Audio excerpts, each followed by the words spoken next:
long for a Battlefield 6. EA, we're begging, please don't break our hearts with tricks. Grab your controllers, let's hope for the best. We're pleading for a game that stands above the rest. Oh, Battlefield 6, we're counting on you. EA, your last games left us feeling so blue. Battlefield 4 had bugs that made us sigh. Crashes and glitches brought tears to our eyes. Battlefield 2042, oh, what went wrong? No scoreboard, no spirit, it didn't belong. We want epic battles, tanks that roar and boom. Please, EA, don't lock it all behind the paywall's gloom. This is our plea for Battlefield 6. EA, we're begging, don't repeat those old tricks. No pricey loot boxes, no greedy schemes. Give us a game that fulfills our dreams. We want a war that feels alive and grand. Battlefield 6, please take a stand.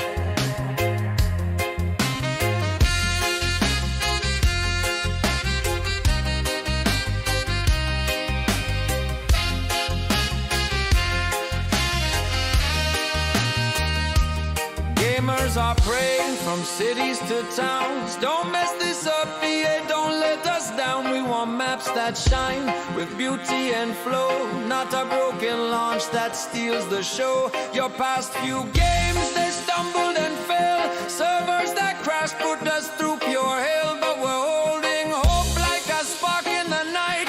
Battlefield 6, please make it right. This is our plea for Battlefield 6. EA, we're begging, don't repeat those old tricks. No 20 skins for a rusty old gun. Just let us fight and have some honest fun. We want a war that feels alive and grand. Battlefield 6, please take a stand. Listen, EA, we're down on our knees. No overpriced passes, we're begging you, please. We don't need a store for every single thing. Just give us jet squads and that Battlefield ring. The world is watching from streams to the news, hoping this game won't leave us confused. Make it feel alive, let the battles ignite. Battlefield 6, so please get it right. We dream of a game where the servers stay strong, where the hitboxes work and the lag is long gone. No more pre-order now for a shiny new knife. Just give us the chaos that brings war to life. With the frostbite engine, make the visuals glow. Take your time, EA, let the quality show. The world's holding its breath from New York to Nome. Battlefield 6, bring the soldiers back home. This is our plea for Battlefield 6. EA, we're begging, don't repeat those old tricks. No pricey loot boxes, no greedy schemes. Give us a game that fulfills our dreams. We want a war that feels alive and grand. Battlefield 6, please take a stand. Oh, Battlefield 6, we're rooting for you. EA, please don't break our hearts, we're begging you true. From the battlefield's dust to the skies up above, make a game we'll all cherish with joy and with love. One chance, one game, we're pleading today. Don't let hope slip away.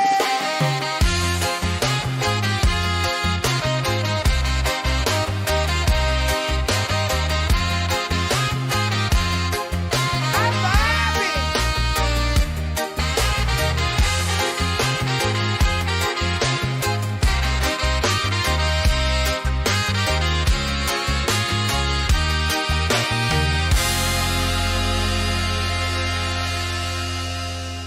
I'm vibing.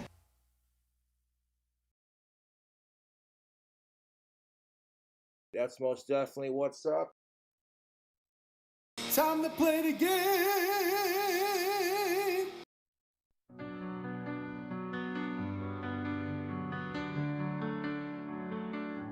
Imagine a hero shooter where the hero never showed. Imagine a game with a player base that just refused to grow. A 5v5 hero shooter with gameplay that's just okay, and characters that remind me of Tupperware and white bread. No, I'm not talking about Overwatch. Please stop bringing up Overwatch. This game is not Overwatch. It's actually something else. Imagine a game with a story that no one watches. A game that costs $40 that Sony totally botches.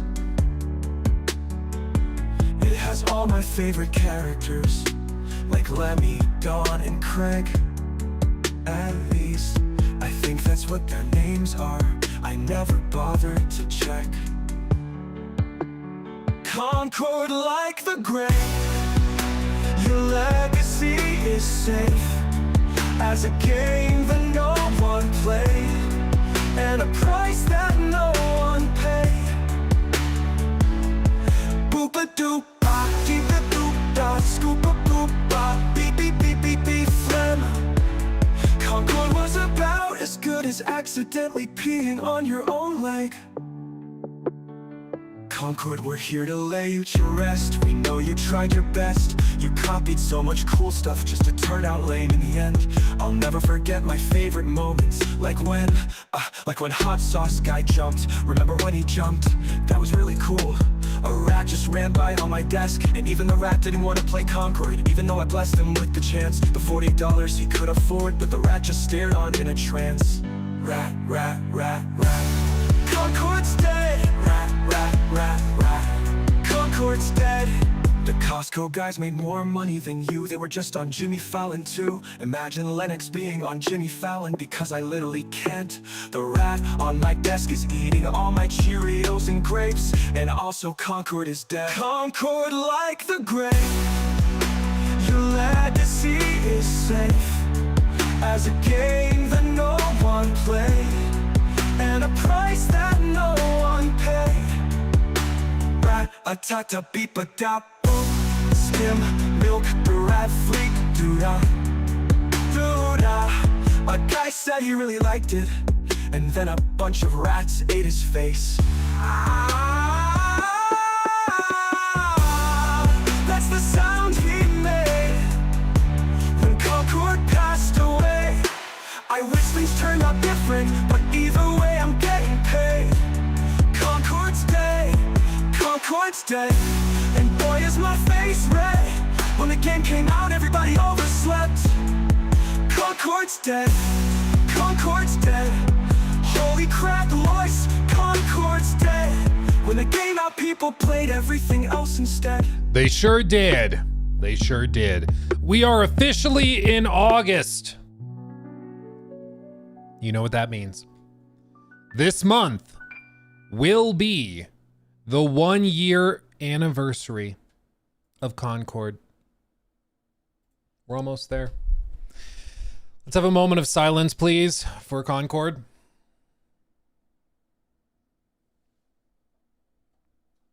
Shout out to the chess club. Todd, stop. Todd. Okay. There we go. How is everybody? Everybody feeling good? Everybody vibing? Rocking and rolling? Hopefully. We have a few things to talk about today. A couple fun little tidbits. Some really stupid things as well, of course. And some other things that will no doubt frustrate our friends from the UK. We'll get there. It's a whole thing. Yeah. It's gonna be a good time. Stupid things, my specialty. Exactly. I mean, again, not a surprise, but it's just dumb. What do you guys feel about Battlefield? What do you guys think about Battlefield? Because that got the official multiplayer reveal. And dude, pretty solid. Like, pretty ridiculous. I really hope they don't screw it up. Really hope. But I wouldn't know, I wouldn't put it past him. I mean, he's just Cautious optimism. Cautious optimism. Edgar, thank you for that one. What is dead may never die. Rip Concord. Dude, for real. How can you kill that which has no life? It's a great question. It's a great question. At least it doesn't have Nicki Minaj. Dude, I mean, we joke about it all the time, like how having the cartoon skins and like the really stupid stuff. Always, like, it just doesn't help. It is cringy, and it's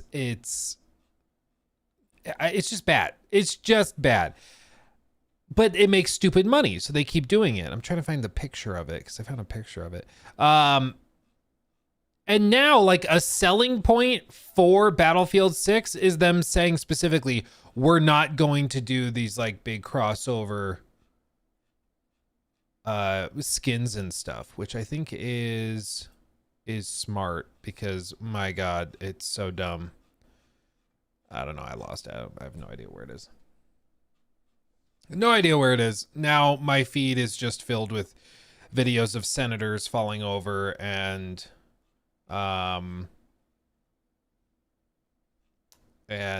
this, like, what a okay.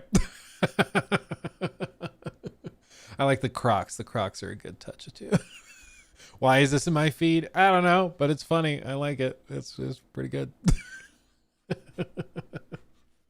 Oh, wow. Oh, here it is. Right after I say that. Yeah, Battlefield 6 will avoid crossover skins. Quote, I don't think it needs Nicki Minaj. Let's keep it real. Keep it grounded. That's what they say now. I will, you know, maybe I'm just cynical at this point, but if Battlefield 6 pops off, I wouldn't be surprised if they end up doing something like this like a year or two after the fact. But for right now, the fact that they are not doing anything like this, even at launch, I appreciate, because there's just something that pulls you out of any sense of immersion you may have than seeing Snoop Dogg and Nicki Minaj on a team with Roger from American Dad and a Teletubby breaking into a building to attack you. You know, it just pulls you right out of it. Pulls you right out of it. Really does. You got to live with the consequences. Live with the consequences. It's true. It's true. You put Nicki Minaj in your game, you have to live with the consequences. You do. It's a fact. It's a fact. You're going to watch the THQ Nordic showcase in 2 hours. I didn't know there was going to be a THQ Nordic showcase. So I hadn't planned on it, but maybe. Chanster, yes, I saw your post in the Discord. I've added it to my list. Is it? I couldn't click on the link like while we were in the pre-show. Otherwise it would start playing the audio.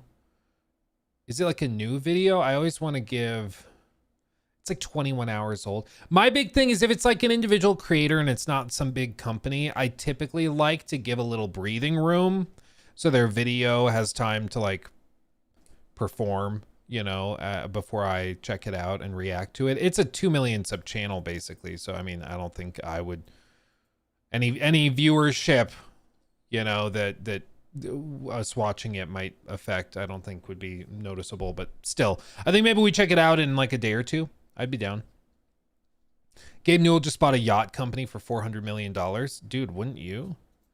Dude lives on a yacht 24/7. I'm pretty sure he was in the Bahamas when I was in the Bahamas back in January. Dude's living the dream. There were a bunch. We saw, it's not Larry Page. It's one of the like Microsoft billionaires. We saw his yacht when we were in the Bahamas. He was docked off. There's this place. I wonder if I can show you Exuma. What was it called? Coconut Club. It sounds like a club for swingers. I swear to God, it's not. But it's this place, the Coconut Club. If you ever go to Exuma in the Bahamas, you should go. Very good food. But this is literally it. Like, it's a guy apparently from Tennessee, some giga millionaire, who went in and was like, hey, I'm going to buy this plot of land, this beach, and I'm going to put like a very nice restaurant on it. And you can just dock outside of it, come in, eat, take care of it. It's awesome. And it really is. Like, this gives you an idea. I mean, there's just all these little catamarans and yachts and stuff docked outside of it. But there were also some giga yachts out there, including one I zoomed in with my S25 Ultra Zoom. I zoomed in on the side of the ship and saw the name of the boat, and we Googled it, and it's owned by one of the Microsoft billionaires. And this thing, I mean, it's a yacht with like 6 or 7 stories. I mean, it was ridiculous. It's ridiculous, but it was genuinely really, really cool. It was a very nice place. And the thing is, in the Bahamas, like it's unless you're on a resort, it's much more third world than you might be expecting. Like, they take the US dollar and everything, but I don't know, like most buildings kind of smell like mold, and most places are like pretty run down and everything. This was like the polar opposite though. This was like a mini resort in the middle of like the bay. It was ridiculous. It was really crazy. Yeah. Shout out Coconut Club. Very cool. Very cool. When you fly out to Exuma, the island we were on, like seriously, it's yeah, this is the island, Exuma. When you fly out to Exuma and you land on this you know, in the airport right there, they have one runway. That's how big the island is. Like, it's literally, you turn the runway sideways and it goes the entire width of the island. But you go there, and half the people on the plane will be wearing Coconut Club hats and stuff, because it's like one of the few places that's really, really good on the island. We did drive. We drove like all the way down here as well. The Queens Highway. Yeah, we went all the way down here. There was an old lady back here, Tropic of Cancer Beach. It was probably like right around here. There was an old lady who had a bakery. And dude, this old lady, it was an oven from, I think, like 1930 or something like that. This thing looked like straight out of the Victorian era. And she cooked everything with it, or baked everything with that. But dude, it was some of the best baked goods and treats and desserts I've ever tasted in my life. Like, it was amazing. And it was just this like 60, 70-year-old woman. And in the building, like, it's sort of falling apart, and she's got this big oven in the back of it. And she didn't have any chairs in the building. She only sat on old car seats, like ripped out of an old minivan. And that was the seating within her bakery. But dude, she was like a wizard or a witch when it came to baking. It was unbelievably good. So good. So good. Anyway, go to the Bahamas and you'll see yachts. Maybe you'll see Gabe as well, because he's around there. I guess, you know, I can start out with this because I feel like we should just get it out of the way, because it's going to make me sad if I talk about it later. Let's see. Exuma, never heard of it. Sounds like eczema, which is some kind of inflammation. That is true. Outlaw does gaming. It is true that it does sound kind of like eczema. But Exuma is the island with the swimming pigs. Let me show you. Because way back in the day, like a bunch of sailors would come and drop off pigs, let them live on an island basically as a big old pen, and the pigs would live there.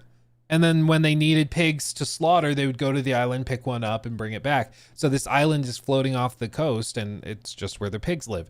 But the pigs eventually figured out they could swim. And so you go out to this island, and there's just a bunch of pigs that swim and will come out to meet you, and like, they're super sweet and cuddly, like they just want pets and stuff. It's very, very funny.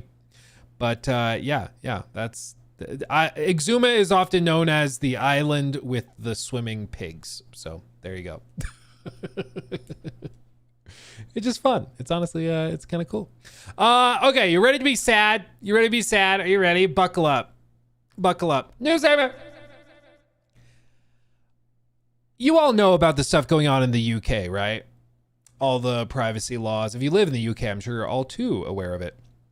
But basically, the UK passed a law that is aimed, and what they say is that the intention is to protect the children, which who could possibly be against that, right? But basically what it means in practice, which is a separate question from what the intent is, in practice, it means that all sorts of things that are gated based on age now require verification. So there's been stories, for example, over the last couple of weeks where people can't get into Discord servers, even Discord servers they own, unless they can verify through a third-party source their age. Some of them are doing it through face scans where you use your phone, take a picture, it uses whatever algorithm to guesstimate your age based on the picture. Other companies are using verification through like actual government IDs and stuff. So you have to scan your government ID and upload it to a website to get access to it if it's meant for adults. And it's no doubt coming to games as well. Well, Tez 2 is a gaming sort of maybe reporter, or he covers gaming stuff, specifically Rockstar stuff. And he was doing some data mining from the looks of it into GTA Online. And what he found was exactly what you would expect given this new law from the UK. Rockstar is planning to implement age assurance checks in the near future, rolling them out by region, meaning you will likely need to verify your age in order to access GTA Online, and possibly even when GTA 6 launches as an M-rated video game, also just the game. You'll need to verify your age. And they might also just lock certain features and like in-game systems behind these walls. So maybe you can only access phone messages, text chat, Snapmatic until you verify your age, and then that unlocks. Who knows? But they are building into their code these checks. So soon you will have to do that. You'll have to do that. There's a dude in the UK with tattoos on his face who cannot get verified by selfie. AI recognizes his face as a mask. Okay, that's a little funny. It was a little funny. The one most amazing workaround I've seen is Death Stranding 2. They go into the photo mode of Death Stranding 2 and point the camera at Sam, and because he's moving and shifting around, it thinks it's an actual person and passes, which is just kind of cool. It's just kind of cool. But this is only the beginning. You know, this UK law, as far as I understand it, as somebody in the great freedom country, the law in the UK will only continue to apply to more and more things as new things release, and nobody wants to infringe upon this. So everybody's going to play by the rules. It's not Rockstar's fault. It's not anybody else's fault. It's the government's fault for passing a brain dead law, in my opinion.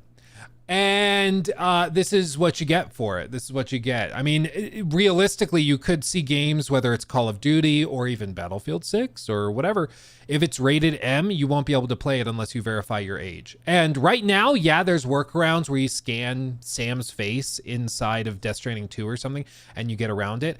They, like, the people enforcing this are seeing those workarounds. Soon they might just say, okay, screw it, that doesn't work anymore. You have to send in a scan of your government ID or something. Like that's the standard, you know, because if they notice that you can work around it so easy, it's not impossible. I would argue quite likely that they'll just start to try and enforce it another way. Now, VPNs, yes, VPNs are currently also a workaround, which is a nice workaround to have. But we had somebody in here the other day, maybe you guys know and can verify. Somebody in chat the other day was from the UK and said that there's already talks of banning VPNs, which of course they are. So, just be aware. This is happening. If you're in the UK and you don't like this, get out and vote. Make fun of your politicians. That's always a good idea. Put them into adult cartoons, you know, like South Park, you know, make your own South Park, tease them that way. They love that kind of thing. Just make it clear. Stand up, you know, stand up, figure it out. The kids will find workarounds. I mean, they're very resourceful, but It's only, you know, one step at a time to get more and more egregious. And, you know, I don't like the idea of governments being involved in my hobbies, period. And, you know, seeing broad government enforcement over this stuff is just kind of silly and little wacky. You know, yes, they do say it's all intended to protect the children, which I can of course appreciate as somebody who has children. I can appreciate that intent, but as they also say, the road to hell is paved with good intentions. And in this case, you know, you might be meaning well, but end up screwing things up pretty significantly in the process. So be aware if you're in the UK, this is happening. This is happening. It's possible it also comes to other countries as well. I don't know why, honestly, Rockstar would like start age restricting stuff in the US if they can help it, because let's be real, there's a lot of minors who are playing and spending a lot of money on these games. So if they can avoid enforcing it in other countries, I think they will. But still, just be aware. Just be aware. Embody chair badass. Good to hear it. Good to hear. I told you like it. It's a good chair. Am I pro or against this or the embody chair? I like the embody chair. We talked about it on stream yesterday. As for pro or against this law, no, I mean, I don't think that this, like, if the intention is to protect the children, I think the children are just going to work around it. And then you manage to also have the government get directly involved in what video games can and can't be released, how they have to be released. Like, I don't think this achieves what they're trying to achieve. I think it bungles everything else. And it also is just another step towards government regulation of your hobby, which I don't love. Like, I don't want the government telling me which golf clubs I can buy. Like, I don't want them telling me, like, I just, you know, I like my stuff. I like doing my thing, you know? But it's also the case here in Freedom Land. You know, we tend to desire freedom above security a lot more. And I understand that, you know, people in the UK, maybe it's more normal. It might be less of a controversial thing, obviously. But here in Freedom States, it's definitely not something you'd want to mess with. Well, yeah, they're going up against Wikipedia. Yeah, in social media, they wanted to get X banned countrywide. Like, yeah, what they'll say, they'll always tell you the intention is good. They'll tell you something you can't disagree with, right? Like, so you don't like children is what you're saying. It's like, no, I just don't think you are capable of doing the thing you want to do. And I think you're also just trying to control everything in life and ruin everybody's liberty. Sorry, I pulled a muscle in my back and I'm trying to get my back to pop. But they'll be like, oh, well, this is meant to protect the children. So if you disagree with us, you don't like children. And it's like, no, you're the one trying to frame it that way, you know? Yeah, what are you going to do with that golf club? Exactly. Exactly. Did I play Battlefield 6? I did not. I did not play it. I did not. But I hope to soon. Soon. Because I think it looks good. Oh, hi, Mark. Yeah, EA's not a Luke Stevens fan. After Dragon Age, yeah. I was going to text, hold on, I'm going to send my manager a message. Oh, BT dubs.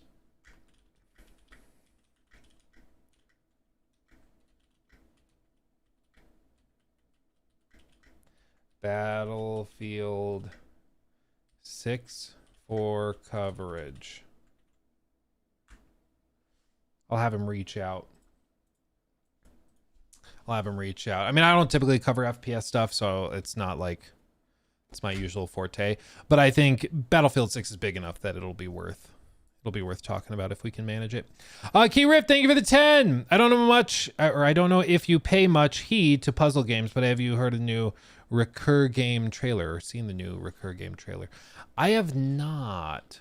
My problem with puzzle games is when I get into them, I get really into them. let's see. Puzzle adventure, Recur. A catastrophe has fractured time itself, and now it's bound to our protagonist Peter.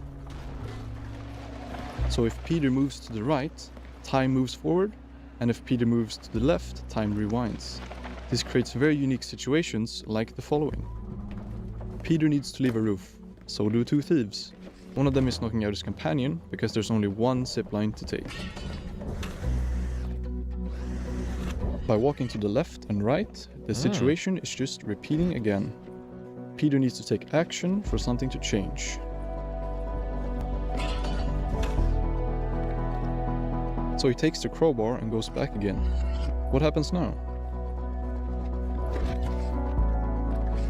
Without the tool, the knockout never happened. But now the other criminal takes the zipline. So Peter just changed the outcome, but he still needs to find a different one where he can get to the zipline himself.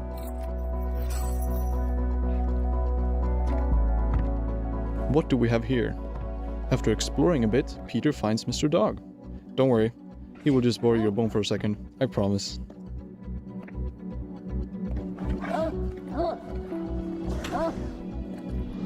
What if, instead of the crowbar, Peter puts the bone into the toolbox? He frees Mr. Dog, who is eager to get his bone back.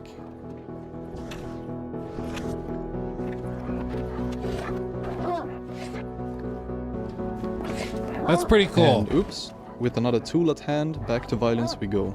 But this time, Mr. Dog is here to save the day. However, this was just one rooftop, only one fragment of a broken city. Can you manipulate time, not just to escape, but to save everything? Dude, I can't even begin to imagine trying to make that game. Like, I already have a headache. That's crazy. That's crazy, dude. That's wild. I kind of love that, though. That's a good one. Good recommendation, Key Rift. Good recommendation. I'm going to have to keep an eye on that one. That's pretty cool. Matt Harris, thank you for the 5. Luke, have you tried the Shinobi demo? It's freaking awesome. I haven't. I've had my hands full with other things. I wonder. Rock Hawk. What a name. Thank you for the 2. Look up UK's black boxes in their new cars. What do you mean the UK black boxes in new cars? What does that even mean? Black boxes, UK cars. Alcolocks?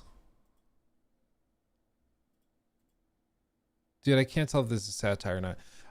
Alcolocks and black box recorders for new UK cars. New cars made in Britain may have to be fitted with the technology in order to align with European Union laws, and move manufacturers say will cut costs. Breathalyzer systems and black box style recorders in order to align with European laws. Department of Transportation has written to car manufacturers confirming is working on the basis of presumption of alignment for UK and EU markets. Okay. Alcolocks using breathalyzer interface not yet mandatory in Britain, and all laws are planned for introduction into play. So is it just like you have to have a port that they can plug into and that will be required? Or are they saying you have to build in the breathalyzers into the cars as standard? Or is it just like the port to make it compatible with it? Guys, what are we doing? What are we doing? Come on, man. I can't tell if it's like at this point if it's satire or not. It's just all so ridiculous.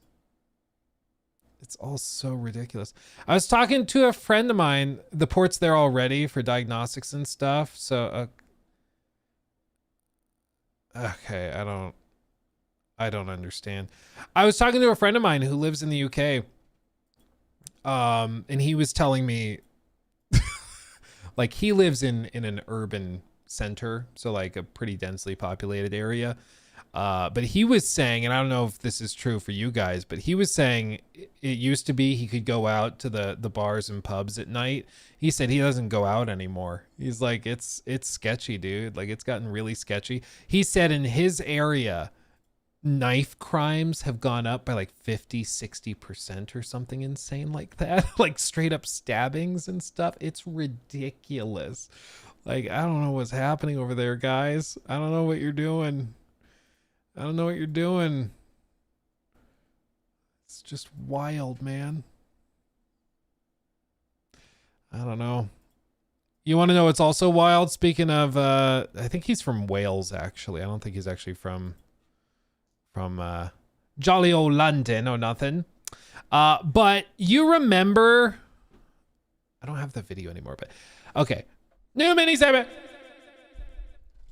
Do you guys remember a few weeks back, maybe a month or two, we talked about the voice actor for Edward Kenway, a guy named Matt Ryan, and he was at a convention signing autographs, and he really heavily suggested that, oh, you should play, to the guy, you know, getting this autograph recording.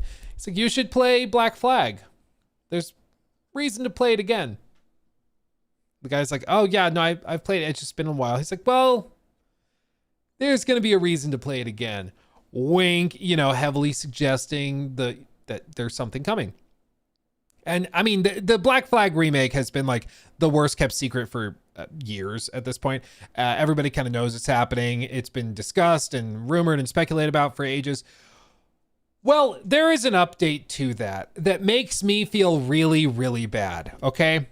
I thought he was aware that he was being recorded, because I thought at one point he glanced at the camera. Turns out, not so much. The Hidden One clipped this from the original TikTok video from Kylo HD 659, but this is what he said. This is him once more, Matt Ryan, and this is him talking about that very same thing. So is there a remaster coming out or not? I don't know, mate. Because there was another video of you at a con, and basically you said to them, The look of, oh God. I don't know who this is next to him, but he's like helping everything. But yeah, he's like, I don't want to talk about this. you should play it again, and now like everyone's going, he's teased the remaster. And he looks at the camera.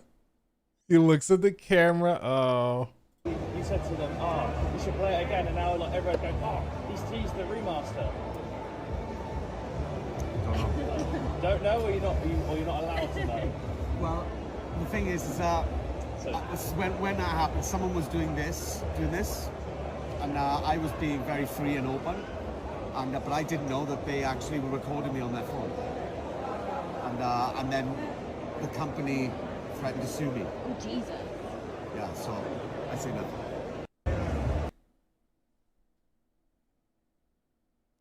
So apparently he didn't know he was being recorded.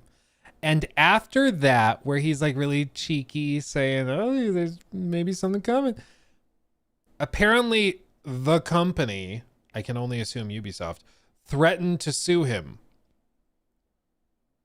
for saying that. And he didn't know he was being recorded. He thought he was just having an honest, like chill moment with a fan, like kind of cheeky. Hey, between you and me, he didn't say there's a remaster coming. He's like, there's reason to replay it. Like, check it out. Keep an eye on it. Cheeky, fine. I don't think it crossed any lines personally, but apparently they came out and were like, what the hell are you doing? I imagine all the leadership at Ubisoft talks like Steve Martin in Pink Panther. If you're French, I'm sorry. That's just, in America, we all just assume that that's how you guys talk. And I'm not sure I'm wrong, frankly. But I think, you know, there wasn't a case, which is why they didn't sue him. You know, it didn't go anywhere. But this is a man who got a rough talking to, it seems. So is there a remaster coming out or not? I don't know, mate. Because there was another video of you at a con, and basically you said to them, It's like, oh, don't ask me about this. Don't ask me about this. you should play it again, and now like everyone's going, he's teased the remaster. Don't know. I think he knows. honestly, I'm not saying this is like typically within these big companies, it's not even really like Ubisoft is doing anything specific. Often it literally is just like the lawyers are on retainer. They're sitting on the sidelines. They see this video pop up on social media and they sent him a scary letter to be like, just tell him, don't do that again. Don't do that again. Because again, like I think it's cheeky. I think it's cheeky, but I don't think it crossed any lines or anything like that. It seemed fine to me, but then again, I'm not a lawyer in France, so who knows? But I do genuinely feel bad for the guy. If I had known he was going to get in trouble like that, I like we wouldn't have talked about it on stream. But yeah, it goes to show you, you know, if you're filming at a convention, if you're filming somebody like this, make it clear, like communicate it. And if you're a voice actor, be aware that at any point you talk to anybody you don't know personally, there's a strong chance that it could end up being reported on or something. Like, I remember there was one story years ago of an Apple engineer who had, like, you remember when they first redesigned the iPhone to the iPhone 10 that they just called the iPhone X? It was the first, like, major design pivot in the iPhone's history. And there was an Apple engineer who was using this device at a bar in like a, you know, a test device before it was even announced or something. And the dude got so plastered that somebody at the bar with him, sitting next to him, saw it, started snapping pictures, and it went all over the internet. Like started getting spread on Reddit and all over the place. Or did he leave it? It was something like that. And it was just like absolutely ridiculous. Yeah, we can't be spamming. I have no idea what you're talking. Like, nobody knows what you're talking about, dude. Like, what are we doing? Jesus. But anyway, this type of thing happens. It just goes to show you, like, if you don't know the person, you cannot trust them with secret information, okay? Because you literally never know what could happen. If I'm at the dentist and I'm getting a teeth cleaning and the hygienist is like, yeah, so what are you doing?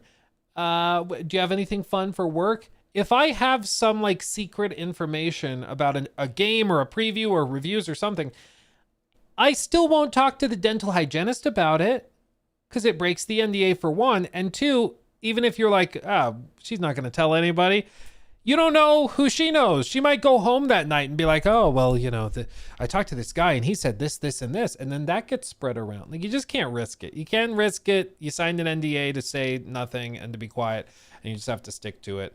It sucks because, you know, I don't feel like he crossed any lines in that original video. I don't feel like he said anything bad.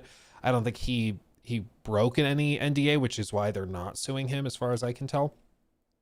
But it still just kind of sucks that fun, cheeky moment, he couldn't even talk about it. Couldn't even talk about it. Dentist pillow talk. Yeah, literally. Like, what else do we do? Dude, we went to the coffee shop after, like, we went out this morning, ran a couple errands. And we went to the coffee shop. Shout out Touch Bros. And it, you know, coffee's great. In this case, it's a blended, like, energy drink lemonade thing. But the barista was so awkward with small talk because they weren't done making the drinks. And you know how typically they're like, oh, what are you up to today? What are you doing? The weather's nice. I just went to Yellowstone. You know, they'll have some small talk stuff. This poor girl was not great at small talk. I'm going to give you a little trick, okay? If you work in retail or something, just telling you. Look for anything like around the person, anchor the conversation around that. And you could be like, random phone. Oh, is that the new, it could even obviously be wrong. Is that the new iPhone? Clearly not, but I'll reply, no, it's actually the S25 Ultra. Oh, which one's that? Oh, it's the one Samsung makes. It's their flagship that competes with the iPhone Pro Max or whatever. Oh, what do you like about it? And you just ask like some not even leading, you ask them open-ended questions about something stupid and random. And because you're in a coffee shop, you can use the same question over and over and over again because the person in the previous car doesn't know what you asked the person in front of them. So ask the same damn question, but about the car. Be like, oh, is this the new Honda? No, it's a 2004. It's really not new. Oh, it's just so clean. I didn't realize it. Do you clean it yourself? You just ask questions like that. Small talk. This poor girl though, she just like kind of leaned out the window. So, sorry, there's a helicopter flying by. I didn't see helicopters fly that low. I haven't seen that before. What are you guys gonna do today? It was quite awkward. It was quite awkward. Dutch Bro workers are forced to talk to you. Well, dude, some of them are genuinely super, super chill and very, very good at what they do. Others, you know, they're newer, and so it's a little clunky, little awkward. She sounds high. It's a lot of Dutch Bro workers, honestly. Yeah. Do you like weather? Not even the weather. Do you like weather? Yeah. Dude, there's no way I could say this, but I'm gonna say it because I just thought it was kind of funny. No. I'll save the story for another time. I was gonna go into it, but I'm like, no. I'll save it. Yeah, I like your car's smell. Yeah. Did you do that yourself? Or like, there's all sorts of things you could do. There's all sorts of things you could do. Do you like DVD? How do you feel about VHS? It's like when do you remember that episode of The Office where Will Ferrell is hosting the Dundies and Michael is like, you just have to riff a little, come up with something topical, talk about it with the audience, just be relaxed. And Will's like, okay, I can do that. D'Angelo, that was his character's name. And he's like, okay, gestures to Jim. How are you tonight, sir? Jim's like, I'm good. Loving the show. Oh, very good. Is this your wife? Yep, this is my wife right here. Wonderful. Where were you on September 11th? It's just like that. Nope. That's not it. That's bad. Time out. Back up. Sometimes small talk kind of feels like that, where it's just like you're trying, but it's not working.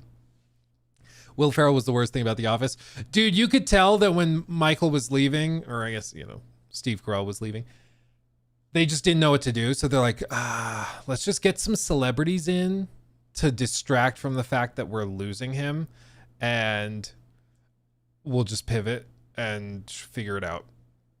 Didn't work too well.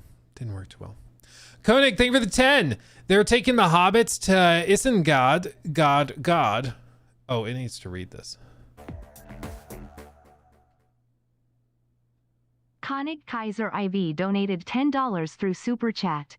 They're taking the hobbits to Isengard guard. They're taking the hobbits to Eisenberg guard.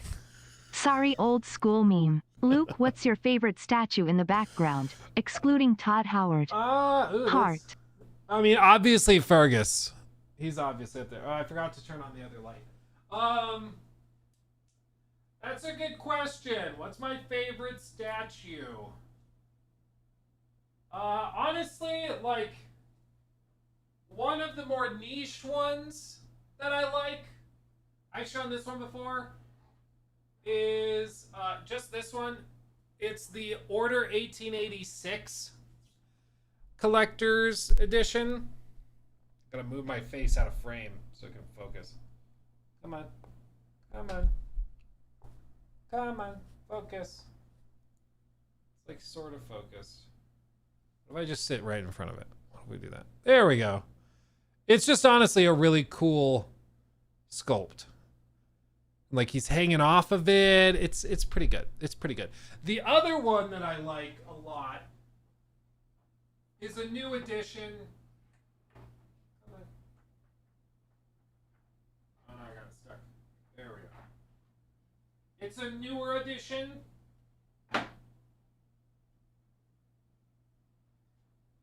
But it's topical to what we've been discussing. And it's the Edward Kenway Collector's Edition for Black Flag. It's quite nice. Dude, they used to do collector's editions so baller. Like, what even is this? This is crazy, dude. It's crazy. So good. The other one, I mean, the obvious one, but it seems kind of like cheating because these are collector's editions for video games. The other one that's insane is the other one that's insane is this guy.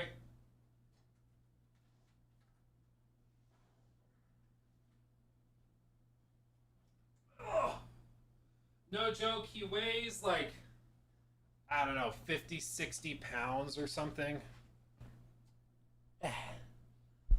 But he's gigantic. It's from like Weta Workshop. It's all hand painted. It's like a little ridiculous. Yeah. So he's very cool, but I feel like that's not fair to compare.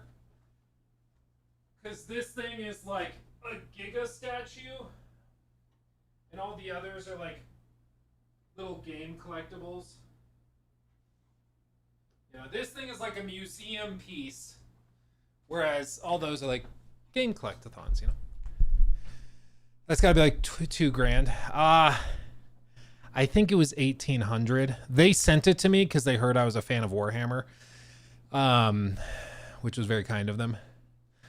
I'm very spoiled, but yeah, I like showed in a video or something all my Warhammer armies in these glass cases, and how I was really excited for Space Marine 2 and all this stuff. And I like when we went to Summer Games Fest back last summer, like it was one of the first things we did was go and play Space Marine 2.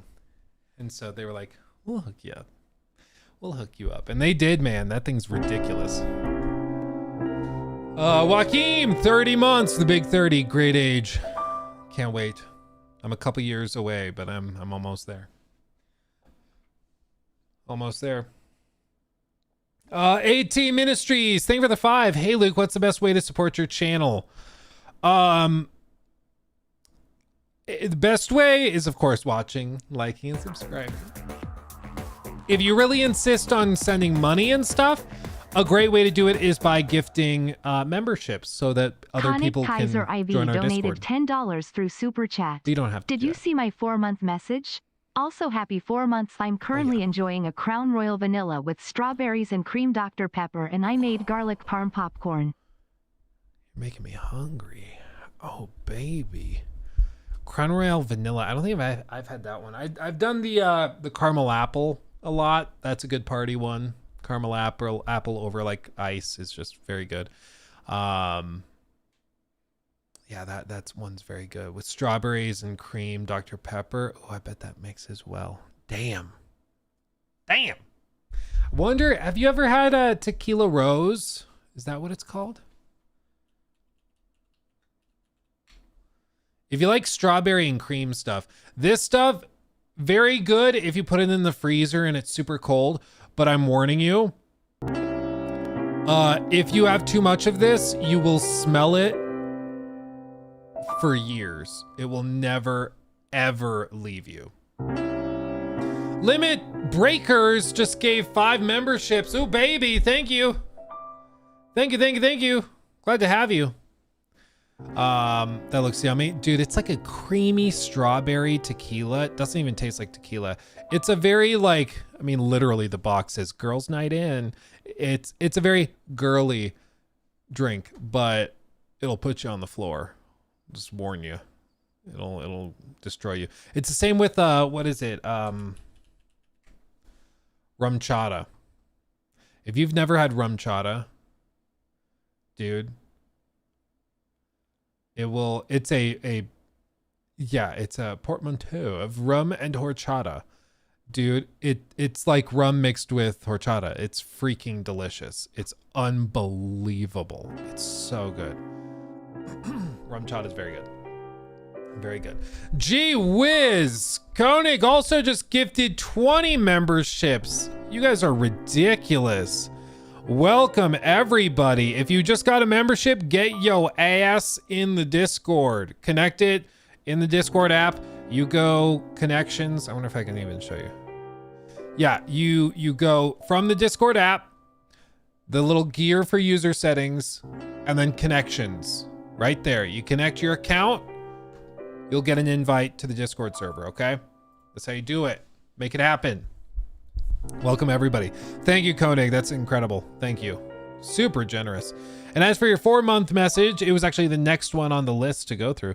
Luke, I'm your father, lol JK. Love your content. Would you and the missus be down to do a Baldur's Gate 3 co-op playthrough? Dude, it's funny you mentioned Baldur's Gate 3 and like co-op playthroughs, because Nikki was just asking me about that the other night, because she grinds out Marvel Rivals, like has lorded multiple characters, grinds ranked, like she's hardcore. But I think she's kind of mellowing out. She's wants something different. So she reinstalled Baldur's Gate 3 and is already like 10 hours into a new playthrough. But she was asking me if we wanted to do another like co-op playthrough, because we've started like 3 different ones but never finished one all the way through. And I told her, I was like, there's a bunch of new updates, there's new class stuff, there's even mods to add custom stuff, like homebrewed stuff. There's tons of stuff we could do. So we could totally do it. We could totally do it. So, yeah. As for a co-op playthrough of Baldur's Gate, I would very much be down. Wes, thank you for becoming a member as well. Thank you. Can you do co-op with mods? I'm sure you could. There's got to be able to do it. Meanwhile, here, heaters and Dracos. I'm sorry, Chaz. I didn't read it in time, so now I don't know what that's a reference to. I'm sorry. Thank you for the 5. Let's see. Embodied. Okay, I read that one. Okay. Thank you guys for all of that. That's ridiculous. Thank you. You're very kind. I love you dearly. That's fantastic. Somebody at the top of the stream said, Luke, please don't talk about Bethesda again. So you know what we have to do.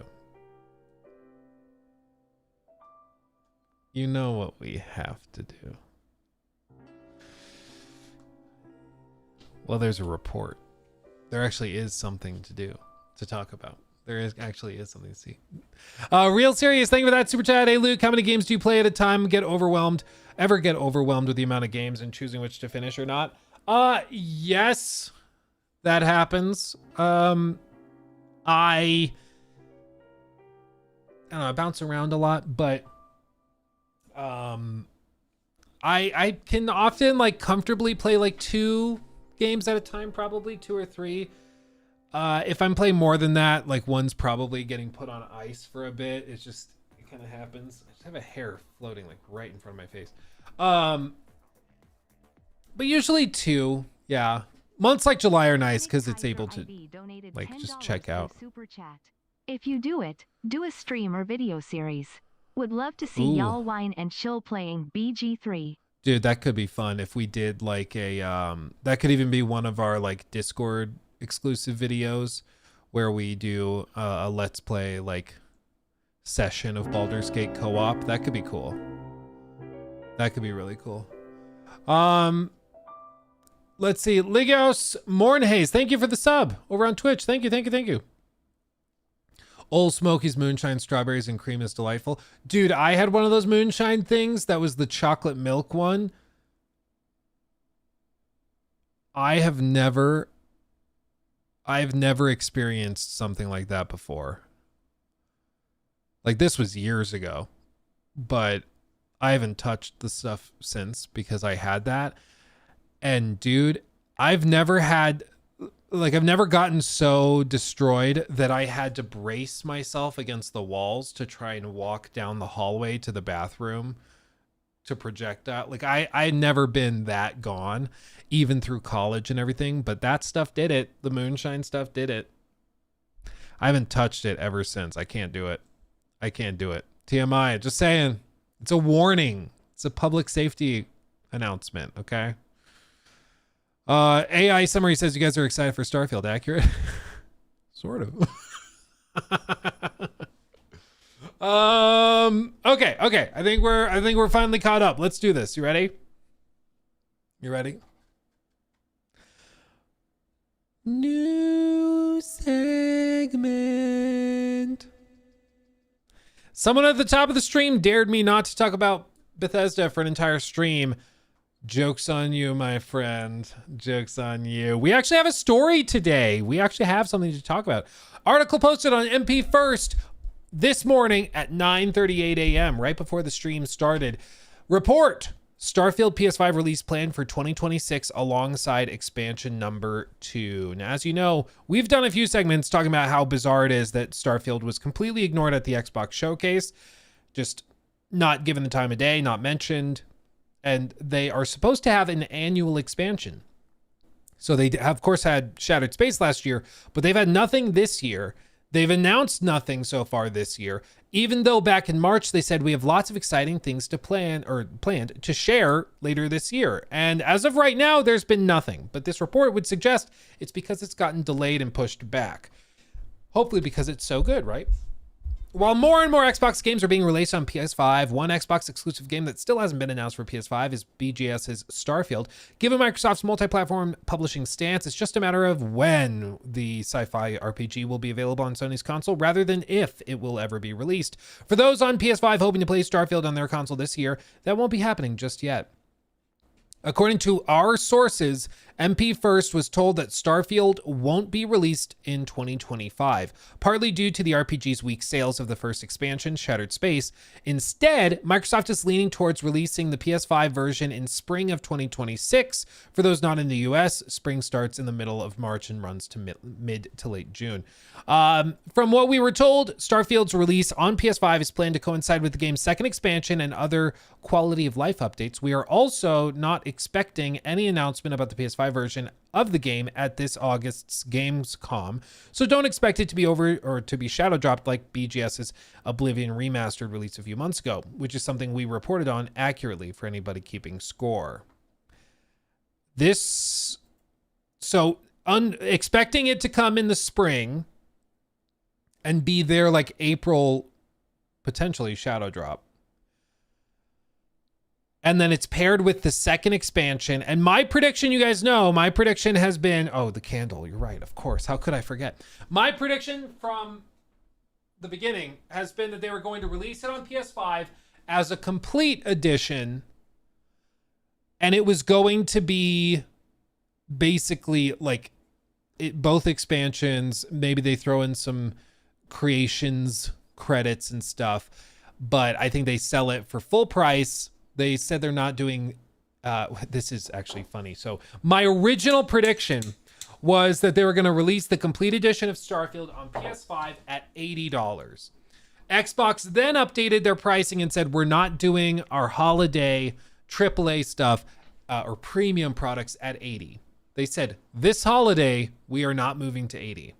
So I retracted my prediction. I said, okay, I think they'll do Starfield Complete Edition PS5 and both expansions included for full price. I thought that was going to be 80. They're saying they're not going to 80 yet, so they'll do it at 70. But if they're pushing it to spring of next year, they might go up to 80 for that. So it's possible that they actually do end up releasing Starfield for $80 on PS5 with the expansions and everything as the complete edition. I don't think it's worth $80, frankly, but you know, maybe there's been other games where it comes out on PS5 and it performs surprisingly well and sells decently well, and I've been surprised by that. So maybe this is another case of that. Maybe they drop it for 60, maybe they do it for 50. I don't know. I can't really see them doing that, but who knows? Who knows? Similar to any release or marketing plan, there are numerous moving parts and things are constantly changing. However, based on the information we currently have, we do not expect Starfield to be released on PS5 this year. Okay. And then they mention the expansion not doing as well as they expected. And they said that the Xbox version was very glowing. What did they give Starfield originally? Do they even do numbered scores? I'm kind of curious. 9 out of 10. Okay. Anyway. I think this makes sense with how they've approached it and how they've been talking about it. I think the delay would suggest probably that something slipped, because I think back in March, the goal was for it to come out later this year.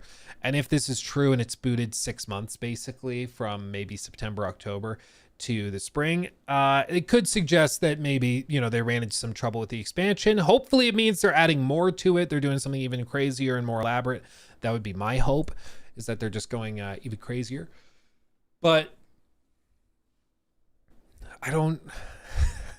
I still think that this is probably the end for Starfield as a package. I think after this expansion, they're going to move on and focus on Elder Scrolls 6 and kind of reset everything from there. But we'll see. It got a lot of 8s at launch. It did a lot of like 7s and 8s. It had a few masterpiece grades. People gave it 10 out of 10s and stuff. The big thing with Starfield is that if you played it for about 12 to 15 hours, it did feel like the best Bethesda game of all time. It really did, honestly. And I said that in my review. I was like, after 10 to 15 hours, I thought they had actually pulled it off and done it. I was thoroughly surprised and very impressed. It's later, once you hit like hour 20, 25, 30, 35, 40, where the illusion breaks and everything snaps and you start seeing the same places over and over and over again. So I'm not suggesting that reviewers were giving it 10s having not finished it. I'm not saying that, but I think that some people were more tolerant of the repetitive stuff and were more tolerant of the repetitious, like POI generation and some of that stuff. And other people just, frankly, they're better at tuning out things like bugs and loading screens. They just don't notice it. Like their brain just filters it out of their memory. Whereas for other people, it's very obvious and frustrating, you know? So, but either way, if this is the case, I think it makes sense. And my prediction stands. Sonic Kaiser IV donated $10 through Super Chat. If you play strategy games, try Crusader Kings 3 by Paradox. It's a lot of fun. Support for the game is great, and mods like A Game of Thrones and Lord of the Rings Realms in Exile are fantastic. Yeah, Crusader Kings. So Crusader Kings 3 is of course goated. The one I've been playing with my brothers the last few weeks though.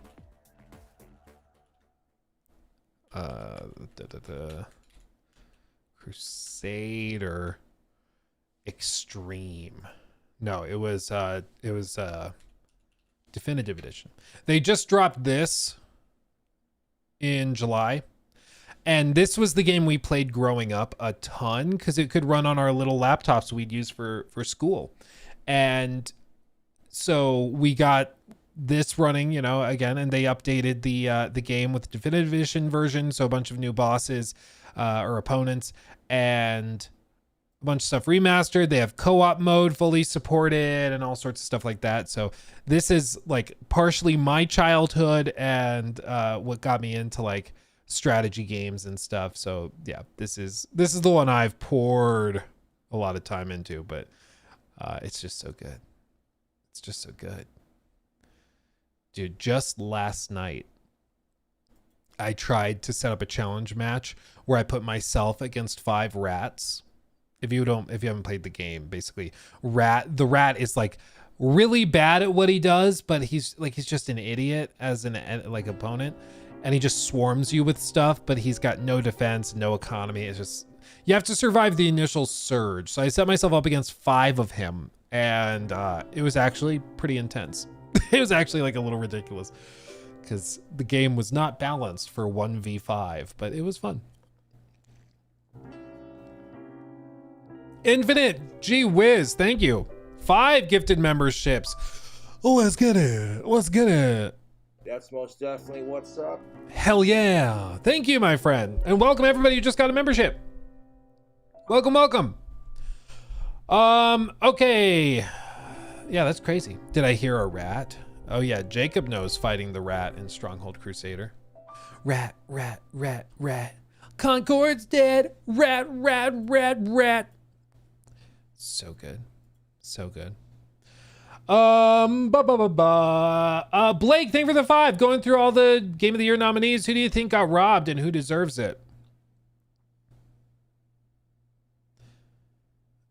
I mean, I don't think they've revealed the official nominees list, but who do I think will get robbed or will miss the list? I think they have to include Donkey Kong because there's a lot of Nintendo stands out there. So I think Donkey Kong is on there. I think KCD 2, Expedition 33. Split Fiction, I think, has to be up there. And then that leaves us with maybe an option of like, we might get Ghost of Yotei. We might get, like maybe the thing is with it being a Jeff show, I feel like Death Stranding 2, of course, like has a nomination, but my personal opinion is that it's not anywhere near as good as Expedition or KCD 2 or Split Fiction or Donkey Kong. Like it's good, but like we're in a year where there's a handful of masterpieces. Like there's really, really, really good games. And I feel like Death Stranding 2 is like Death Stranding, but way better. You know, it's not bad. It's just you're going up against very rarely amazingly fantastic games, you know? Death Stranding 2 is already nominated before it even came out. Yeah, it's just, yeah, exactly. It's a stacked year. Honestly, like, I think the must-haves are probably Expedition 33. I think there is a 0% chance that's not nominated. Like, it has to be nominated. I think KCD 2 needs to be nominated. And I think that Donkey Kong almost certainly is nominated as well. The others could shuffle around. So you could have Donkey Kong, or you could have a Split Fiction dropped, which would be unfortunate because I think it's really good, but that could drop off. You could have Death Stranding drop off. Remember, we still have Ghost of Yotei coming. Like there's a lot of still very, very good games. It's a stacked year, dude. It's a stacked year. KCD 2 Best RPG. Well, dude, it's going also up against like Clair Obscur for its like combat RPG mechanics or ARPG mechanics, I guess. It depends if they put it into the RPG category for that reason, but yeah, I mean, KCD 2 is very, very good. Indiana Jones, that's the problem with Indiana Jones launching in December. Like everybody always says, well, yeah, it launched in December after the cutoff for last year's Game of the Year awards, but it's still in the running for next year. But by the time next year's Game of the Year awards come out, it's been out for a year and most people have forgotten it and have moved on. Like, so I don't know. Indiana Jones is good as well, but I also don't think that it's in that like 90 plus Metacritic range. Like all of the ones we're talking about are in that like 90 plus. I think Death Stranding 2 is now at like 89. I think, yeah. So Death Stranding 2 is now at 89, and this isn't the ultimate metric for quality, of course, but in terms of general consensus among critics, it gives you an idea. But it like Split Fiction, 91. Of course, you know, Kingdom Come Deliverance 2 is at 88, so it's in like the same realm as Death Stranding. I do feel bad for KCD 2 though, because part of the reason that it has an 88, it didn't have a ton of reviews compared to some of these other games that have like 150. It's sitting like right around 80. But dude, it had some of these outlets that had some ungodly, like the Eurogamer. The fact that anybody reads Eurogamer after their review of this is unbelievable to me. Like, they basically, well, I mean, there's clips that we've done on this review, but they basically complain about it being difficult and hard to understand, which is funny. it doesn't help through the early stages game. Your stats often aren't good enough to succeed at literally anything. You're constantly failing left and right and center, and over time, repeated headbutts against the wall of progression do you gradually, finally gain the smallest of footholds. Like, did you not play the first game? Like, what are you talking about? Like, yeah, the interminably bad hang that is Hans Capon more palatable to me. This boorish buffoon almost pips golden eyes Natalia as the companion I want most to see roast in the fires of eternal damnation. He is easily the game at its most detestable. A lewd shrimp of a public school posh boy whose childish throw his toys out the pram approach to any kind of obstacle made me wish I could stick with him with the pointy end as soon as possible or let him hang when given the chance. Like, what is this? The cutscenes have Kojima levels of indulgence. I don't know how you could possibly say that. That's crazy.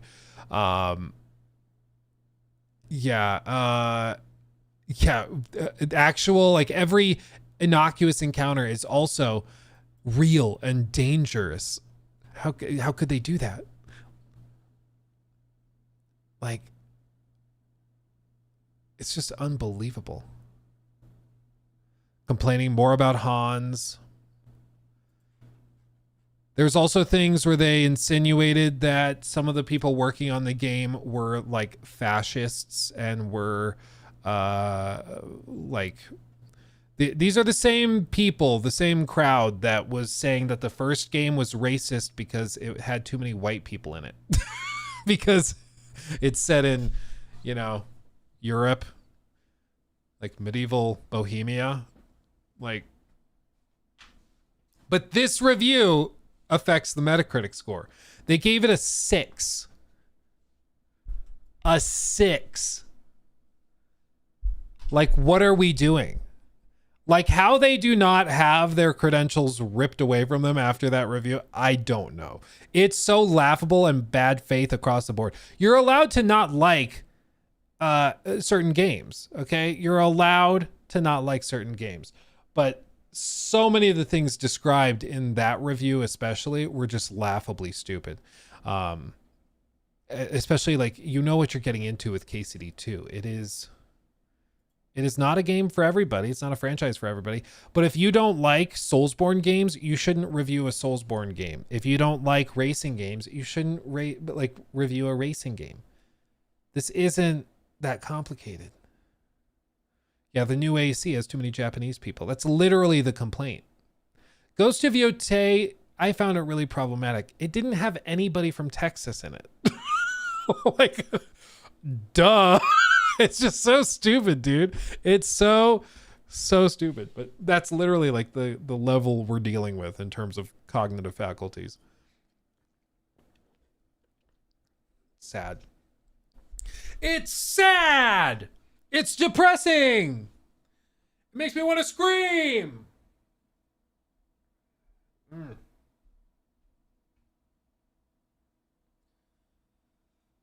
Okay. Let's see.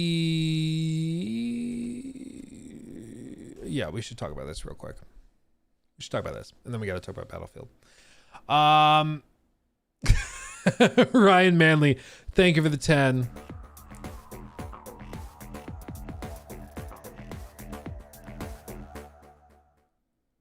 Ryan Manley donated $10 through Super Chat. This tip is to help Luke finally buy pants. I'm wearing shorts.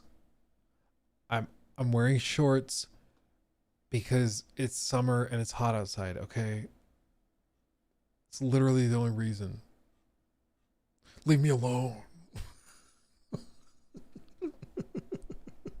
Don't lie to me.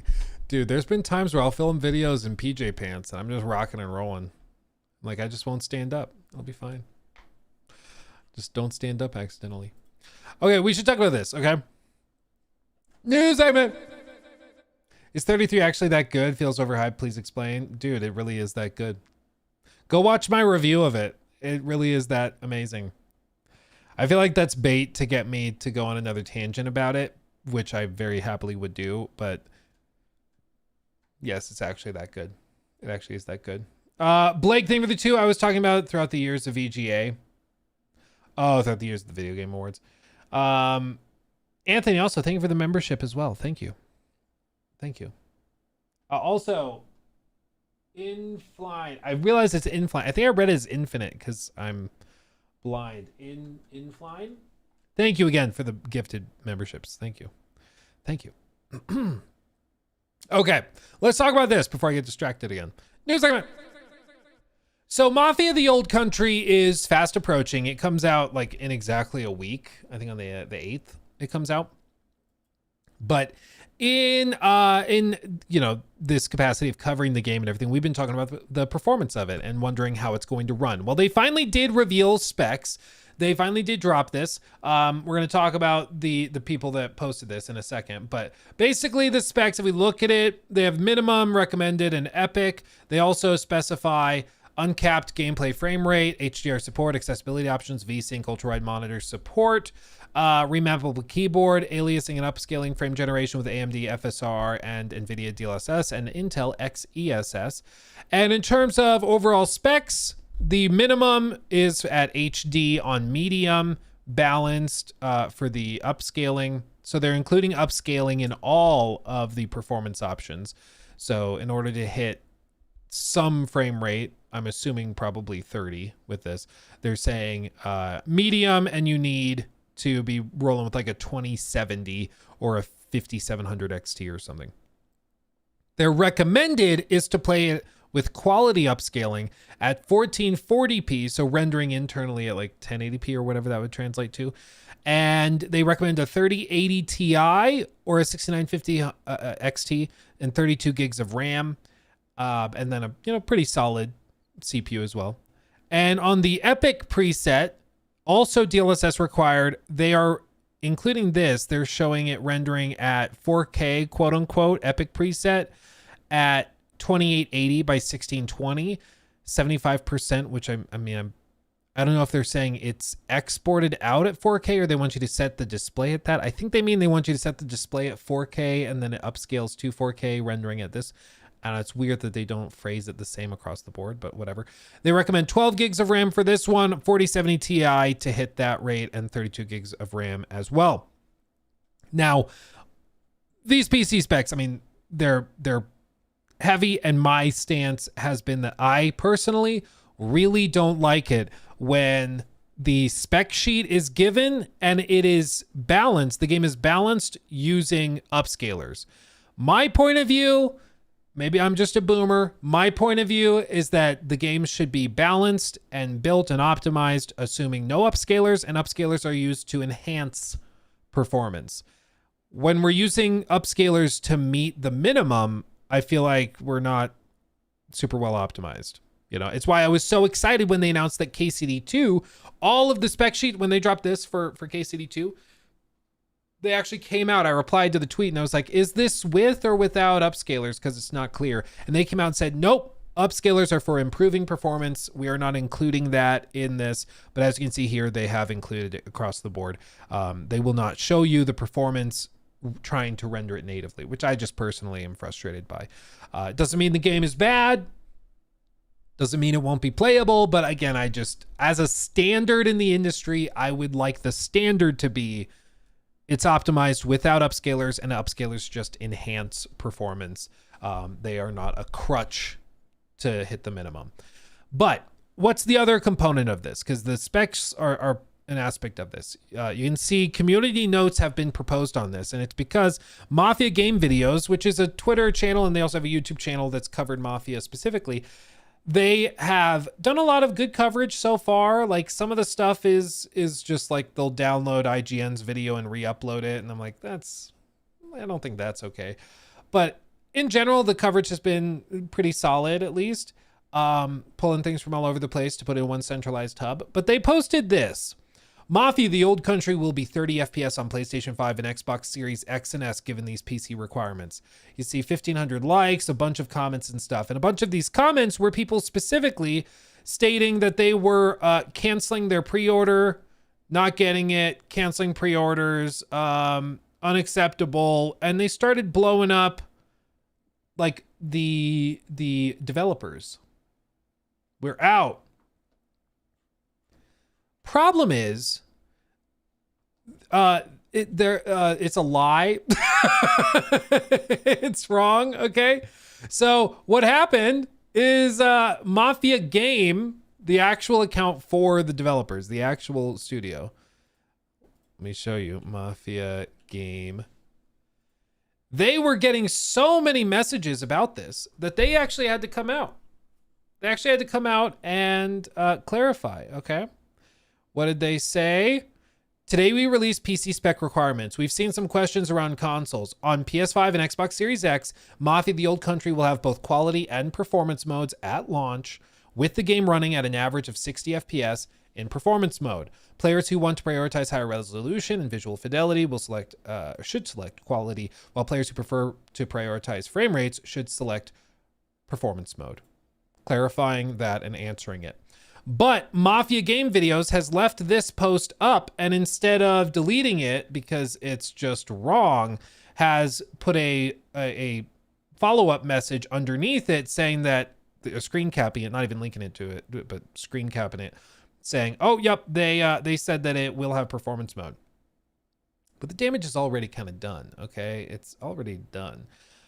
And these proposed community notes include one that I wrote on the post because it is just wrong. Like before, when this was made, it was wrong.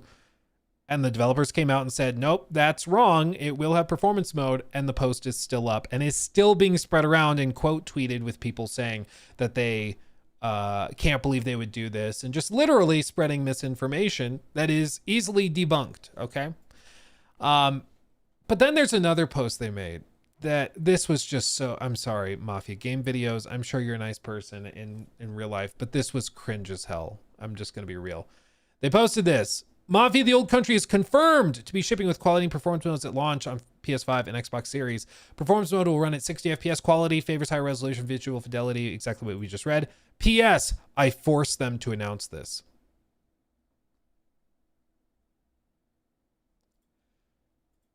Besk replied to this, and I think put it well.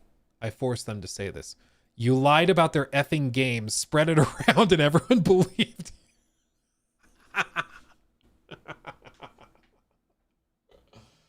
Honestly, yeah, it's kind of how I feel. You don't get to claim credit like, yeah, I did this. You're welcome. When you just like were casually spreading a bunch of misinformation and then they had to come out and correct it. It's like, come on, man. Like, what are we doing? What are we doing? And it's just dumb. It's just dumb. So I was disappointed to see that posted by them, and for them to still have the post up, getting spread around and spread around like it's gospel truth, when it's just frankly not. It's just not. It's too bad. It's too bad. Yeah. He's trying. Well, I think what it is, honestly, is the settings that they presented. Where did I put it? These settings are pretty heavy. They're pretty heavy. And it's one thing to speculate that I don't know how they're going to pull off 60 frames on console if this is what they have to run on PC. That's one thing that's fine to speculate. But when you are a page that is commonly mistaken as an official page, bear in mind, which is another component of this. It has the verified check mark, which a lot of people assume is official. Mafia Game Videos, so people think that it's potentially an official page. And you're making posts saying that it's gonna have, it will not run at 30 or run at 60. People will take it and run with it, and that's what we've seen. And it's so easy for misinformation to spread super, super quickly. Now, do I think Mafia the Old Country is gonna run super well? Personally, my prediction is no. I'm getting the vibe that it's gonna be heavy. It's going to probably not be that crazy optimized or anything. You're not going to be running this at 200 frames a second on a 3060, but that's a separate question than everything that's happening here. What's happening here is just somebody saying something that's wrong and then trying to claim credit like they did something fantastic, you know, and it's just not the case. So anyway, point of clarification, it will have a performance mode. It will run at 60 frames on console if you want it to. It will run at 30 on higher quality if you want it to on console. On PC, it does look to be quite heavy. My requirement has always been, if it's going to be a heavy game, it needs to look like it. So if it's going to be tough to run and it's going to require some firepower to get cranked up, it needs to look like it. It's a problem when the game looks like crap and is heavy. But if the game is heavy and looks amazing, I'm okay with that. That's the key. That's the key. So, yeah. We're close. A week away from a new Mafia. A week away. Okay, I can close that now. And let's do, what do we want to do first? Let's see. Yeah, the Battlefield stuff looks so good. Also, this portal mode seems insane. Battlefield portal mode. Seth, thank you for that one. Luke, I'm starting to feel bad for Bella Ramsey. To me, she'll always be the I'm going to be a dad actress. There was the I forget what the initial meme was. Like, what I think it was the I'm gonna be a dad meme. But the initial meme went viral and people were like, you're making fun of him, you're making you're being mean to, and all this.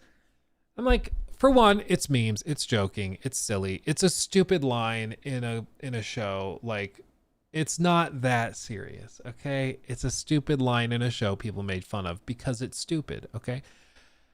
And the other aspect of it is, we're talking about like a multi-millionaire performer that is world famous, okay? I feel like at that point, people are allowed to poke fun at you for doing or saying kind of stupid things. Like, that's just how it works. That's how it works, okay? If you have thick enough skin to carry a Balenciaga bag and drive around in a Rolls Royce, you have thick enough skin to like withstand some memes on the internet. You know, it's okay. Wasn't Bella's fault for that line. Yeah, well, and that's why I've said, and whenever I've talked about The Last of Us Season 2, I've actually defended Bella Ramsey, because I've said I think that it seems to be more of a Craig Mazin thing of totally misunderstanding Ellie as a character. And I think, honestly, given what like the script was, Bella did as good a job as anybody could. Like, it's really hard to take a crappy script and turn it good and make it make sense with the broader context of everything else in the story if it just frankly isn't written that way, you know? And for her, I think she just I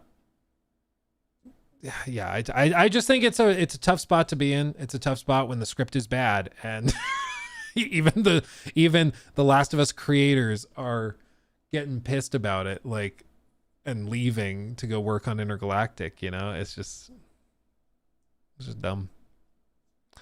No, I think Bella is a good actor. I mean, Game of Thrones, everything else. Like, it's literally only since The Last of Us Season 2 that this stuff has really started getting blown into overdrive. Ray Farr, thank you for the 5. Hi, Luke. I'm slogging through Mafia 3 and I'm trying to enjoy it. I hope the new Mafia will be better focused. In my opinion, the open world's pretty but empty. Yeah, dude, for real. I hope they pull it off too, but I think the feeling you're feeling right now is precisely why they did not go with the open world for this one as well.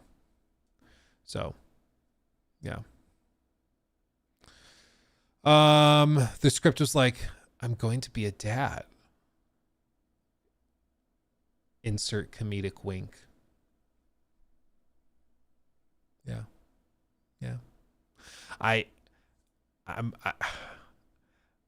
so interested in season 3, dude. I'm so excited to see what that's like. Because now that Neil is leaving, I'm like, do they just go off the deep end? Like, does it just go off the deep end completely? And it doesn't even seem like the same story anymore. Like, there's no way. Insert a laugh track. That would be good, honestly. Yeah, that'd be funny. That would be funny. We just thought it would ground the show, you know? Oh man. Cameos. Oh, they could go and do the whole Adam Sandler cameo thing for Happy Gilmore. They just have every celebrity known to man as a clicker and as a bloater and stuff. That could be good. That could be really good. Bring Pedro back. He might come back in pieces, given how that's last bit ended. Let's see. Did I read that one? This tip. Oh yeah, it's finally get Luke to buy pants. God damn it. 2048, by the way, thank you for the sub over on Twitch. And also, oh no, it's retro. Happy Friday. Happy Friday indeed. Dude, I'm so ready to be out of July. July is just so boring. Like, it's just dead and there's nothing to talk about. No new games. It's just... Ugh. But we're finally in August. Love the lives, Luke. What do you think Elder Scrolls 6 would have to do for it to live up to the hype? I feel like it's nearly impossible, though. I also feel it's nearly impossible at this point, just being honest. But I think that, you know, some basic improvements to the quality of life of the game could go a very, very long way. I think if they announced that they had like hired a really well-known writer or something, if they were like, we hired a bunch of people that worked on The Witcher 3 to come over and help, like something like that would actually excite me and get me really pumped. But we haven't heard any of that because they haven't done that, because I don't think they think anything's wrong. So I think it's going to be basically Starfield with swords. And as lame as that sounds, yep. I think that's probably what it's going to be. I really do. So buckle up. Yep, buckle up. Okay. Let's talk about this. Battlefield is here. Skibbity doo dah.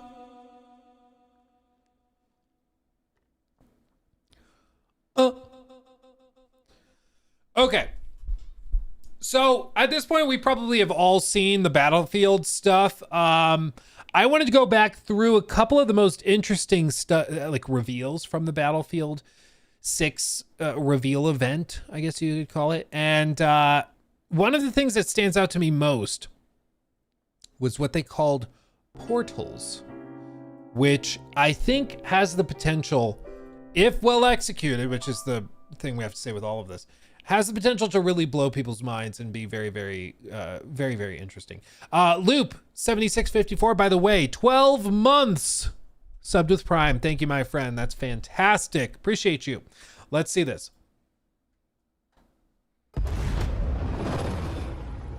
In Battlefield, you and your squad will be battling it out across a world drowning in turmoil. A world filled with epic battles for you to partake in. First things first, the destruction. I've played a lot of the finals, okay? I love the finals. It's a really good game. Actually made by former Battlefield devs as well. But one of my biggest frustrations in the finals is that it does have environmental destruction. You can blow stuff up and tear stuff down, but it feels like it's incredibly difficult to actually do it because you have to use a bunch of explosives. You have to use the charging move as the heavy class to break through multiple walls, and even then it doesn't collapse super cleanly.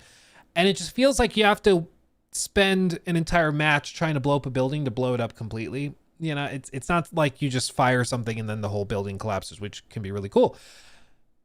But in all of this footage that we've seen so far for Battlefield 6, you'll see that it's like one tank shot collapses an entire wing of the building, or one grenade goes off and a floor collapses underneath. And that could be fun to play in. It could also be really frustrating to play in. I'm not sure, but I like that it seems as though buildings are actually like fairly fragile and can be messed with. I like that. All our spaces are built for the experience you want as a player. Whether that's intense, close quarters infantry combat, or large-scale warfare with tanks, choppers, and jets. So let's start with where you'll be battling it out. Battlefield 6 will take you all over the globe, from Egypt and Gibraltar to Tajikistan and the streets of Brooklyn in the US. At launch, we'll have 9 maps, including a remake of the classic Operation Firestorm from Battlefield 3. Gibraltar is built to be up close and personal. Smaller urban areas designed to support close quarters combat. Egypt is all about infantry and land vehicles. While Tajikistan boasts scale, with epic settings that capture our all-out war experience. Then there's Brooklyn. Bringing the best of both scale and close quarters combat. All of these maps are built to support any of our variety of modes with custom layouts that we call combat zones that have been rigorously play-tested and iterated to ensure a thrilling, authentic Battlefield experience. No matter where you're... Dude, even like the smallest details, like look at that explosion again. When the helicopter explodes, the trees blow. Watch this tree. It blows away with the explosion. Like it leans to the other side.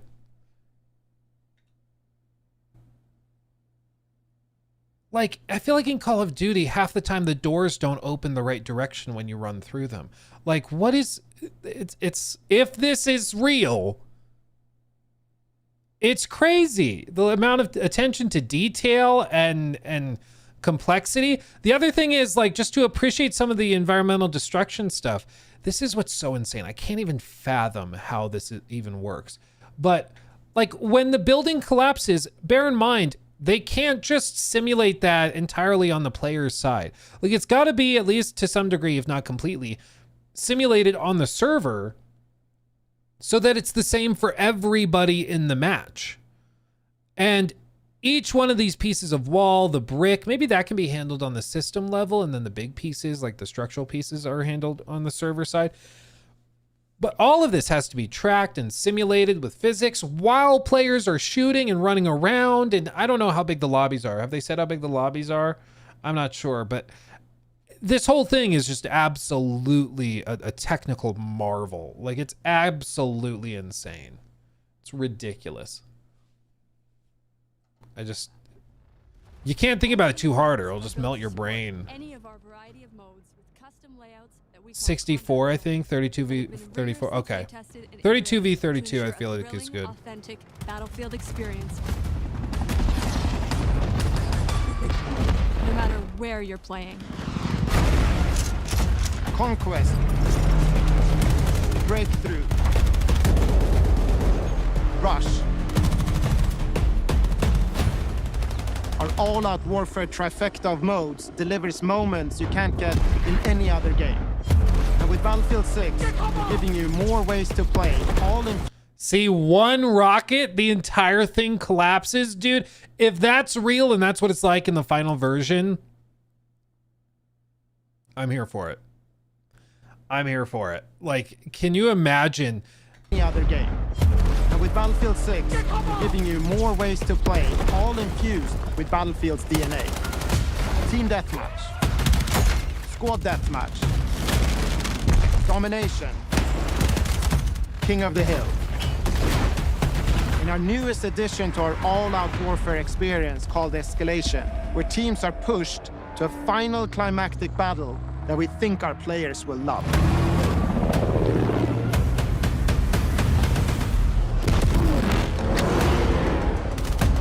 We've spent countless hours of playtesting these modes, both internally and alongside our Battlefield Labs participants, and working... They've stressed, if you watch all of these things, they say like 15,000 times how much they've play tested it. I think in response to Battlefield 2042, where it felt like they didn't even test it, much less play test it. You know, like that thing was a miracle it even launched, but still. To refine them and make them feel true to Battlefield's brand of immersive warfare. You can expect more maps, modes, and events as part of our post-launch seasonal content that we'll be telling you about closer to release. And with the return of Portal, you can also build, share, and play your custom-created experiences. This new, more powerful version of Portal will enable creators to use an updated toolset that features editing tools that will let you create even wilder experiences. That's not all. In Portal's newly redesigned verified mode, modifiers will allow players to set up hardcore rule sets with one-shot kills, closed weapons, and so much more, all with full progression and XP gain. Full progression and XP gain, I think, is a big deal, because that means that even people who are like, if you're looking for something hardcore, but you're like, but then I'm going to fall behind in all these other elements because I'm not going to be grinding XP. I'm not going to be grinding up in the battle pass or whatever it is. You know, that it means you can actually do that. And this is the other piece of this too. And this is why the Portal thing is so interesting to me. We made fun of Mind's Eye for many reasons. Many reasons. They kind of made it easy, honestly. But one of the things about Mind's Eye that actually I think was forward looking, because you got to remember, it was greenlit and they started working on it in 2018.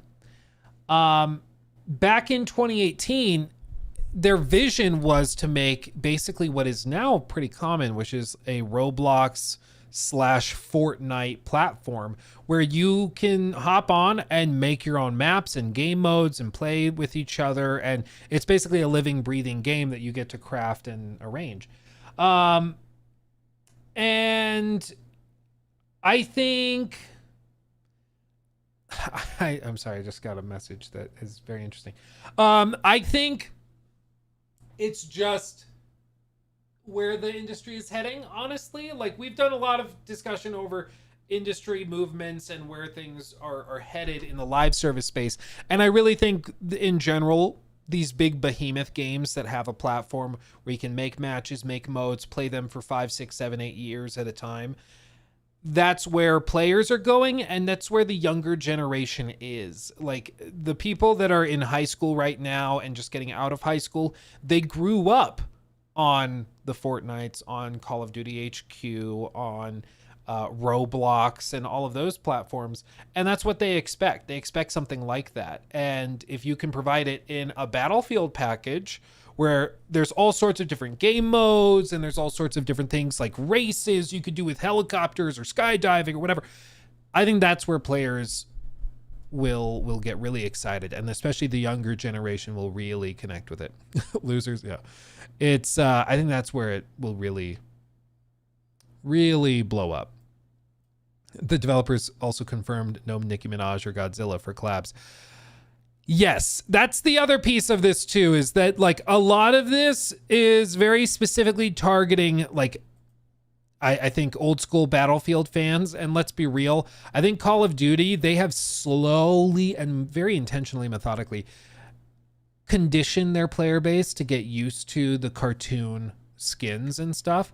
Like, let me show you. Call of Duty. Yeah, like this. They have very carefully conditioned people to get used to it. And so now it's normal. Now you just see this in Call of Duty and it just is what it is. And the reason they do it is because they make ungodly amounts of money from it. I mean, billions upon billions upon billions of dollars. And so people are buying it and doing that. But here's the thing. The vast, and there's been studies done on this, the vast majority of in-game purchase spending comes from what are known as the whales. It's the people who spend hundreds or even thousands of dollars on their accounts to grind out skins, to grind out cosmetics, buy battle passes, XP boosts, whatever. And those people are the ones where the money really comes from. The vast majority of players might buy a battle pass, maybe, but the vast majority of them, I think the study we looked at on stream was something like 80+% of people didn't spend any money. They would grind out the in-game currency they could get through play and buy the battle pass with that, but they weren't giving more money after they bought the game. Or if it was free to play, they weren't even spending any money, period.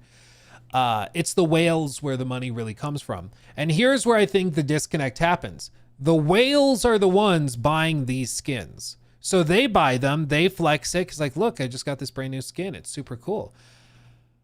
Oh crap, what's his name? Ricky Spanish. That's it. Yeah, Ricky Spanish. Ricky Spanish. he like those people will buy these skins and rep them and love them and try to flex them. And it works and they make lots of money on it. But I think the other 80-90% of the fan base that is not buying it is like super turned off by it and really, really does not like seeing it. And it makes the game feel like a total joke, and it makes the game feel stupid and out of touch and disconnected from the fan base and all of that, because they're appealing to something that will get the whales to buy the skins. Instead of what makes sense for the game itself. I mean, this is Call of Duty now. I swear to God, if you posted this video 5 years ago when Warzone was popping off initially, I think people would think that it was faked. They're like, no way this is what they end up doing. No way. They went back to Verdansk to try and like reclaim the interest in the old days, but then they bring like literally Beavis and Butthead into the game. Like, what is happening? Ricky Spanish.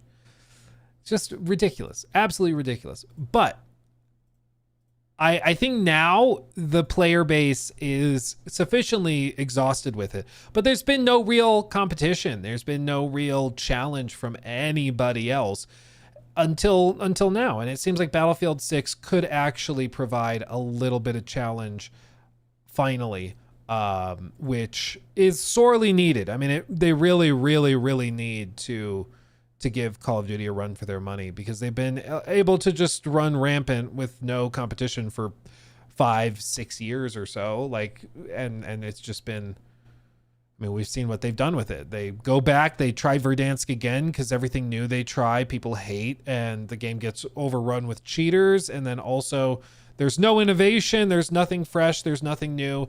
And the biggest idea that they have is to bring Ricky Spanish and Beavis and Butthead to the game. And that's about the extent of it. This, though, actual, like, literal game changer, literal, like, transformative things, destruction in the environments, and another layer of player interactivity that will, I think, significantly change how this works. So I'm very excited. As always, you shouldn't, like, hype makes you stupid. You shouldn't pre-order. You shouldn't go crazy. You shouldn't do those things until there is sufficient evidence to justify that. If reviews come out and it's 10 out of 10s across the board, or if more preview events happen, or you get into play tests, which they're doing open betas and stuff, and you see the game and you play it yourself and you're like, oh, it actually is this good. Then, yeah, once the evidence is sufficient, you can buy the product, you know? But until then, maintain cautious optimism and don't get too hyped, because it'll make you stupid. I hope they pull it off. I think everybody hopes they pull it off, but we've been here before. And so just... Alucard donated $10 through Super Chat.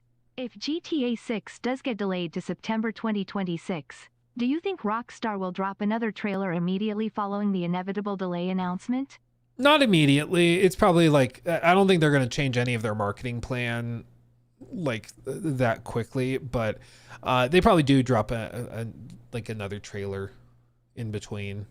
I just think they have it so locked down for what they want to share and how, that they're not sharing anything unless they are very, very, very, very, very sure about it. So like, I don't think they're going to casually like whip together another trailer. Be like, oh, put out another trailer. Just figure it out. I don't personally see that happening. Skins, shrouded weapon package, drop shadow weapon package, and more. Yeah. So we'll see. I really hope they pull this off, though, because the FPS genre needs more competition. You need the Battlefield to the Call of Duty. You need like just some competition. Otherwise, you know, you see what happens to it. Just stagnates. Feels like we've gone nowhere with the like FPS genre in 5 years, and it's just ridiculous, because even with newer hardware and stuff, we haven't really taken advantage of it, it seems. Except now, this actually seems to be like an actual next generation shooter, which I'm here for. Make FPS games great again. Yeah, they are actually trying to do it. My one fear with this, though, I will say this, my one fear with this is the amount of destruction on screen is ridiculous. Absolutely ridiculous.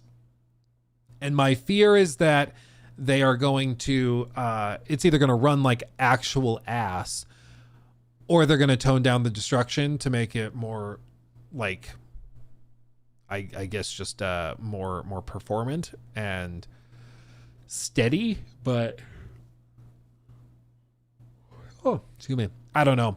I'd be worried about performance, because I look at this and obviously some wizardry is going on, but I honestly don't know how this even runs. And obviously it does. There's people in play tests and stuff. There's leaked gameplay footage. So obviously it runs, but it is like as close to magic as anything we've seen in a while. It's really crazy what they're able to do. So it's looking crazy. It's looking crazy. Plays great on the normal PS5 as well, by the way. Well, the play tests are happening. So, dude, what?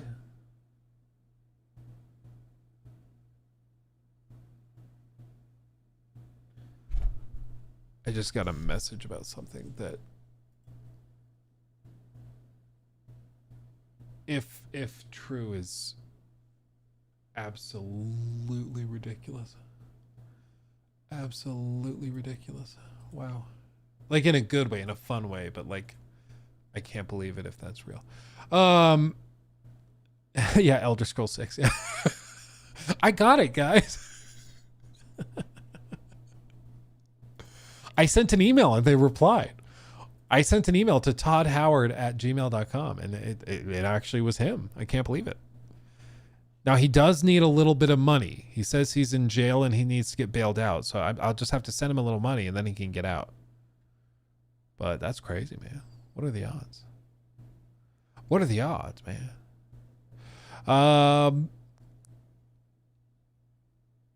Well, okay. Dude, sometimes my YouTube algorithm just goes off. And I see something and I'm like, yes. Do you see what I see?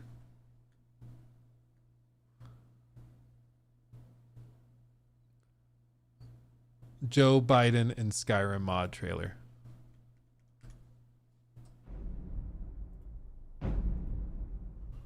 You should have voted. He's already here. Foxotic told of his return. Trump's defeat was merely delay. To the time after the borders opened, when the son of Biden would leak his own laptop.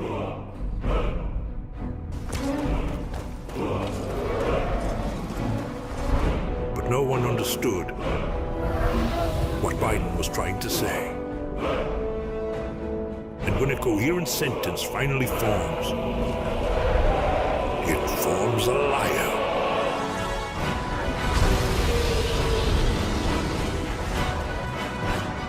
But there is one they then fear. In their tongue, he is Dovahkiin, Dementia Board. I'm sorry.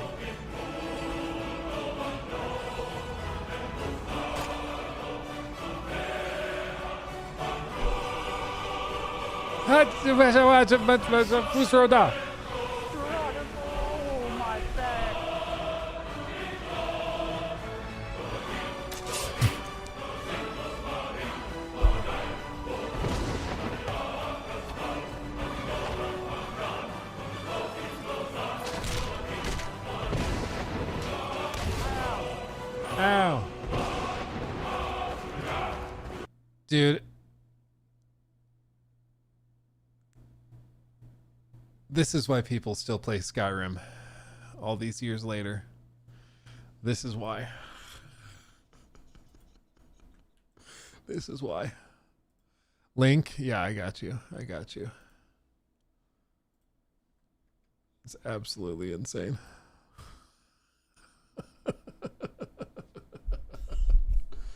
Oh, dude. Yeah, dude, the music, again, back in the day, Skyrim's marketing was goated.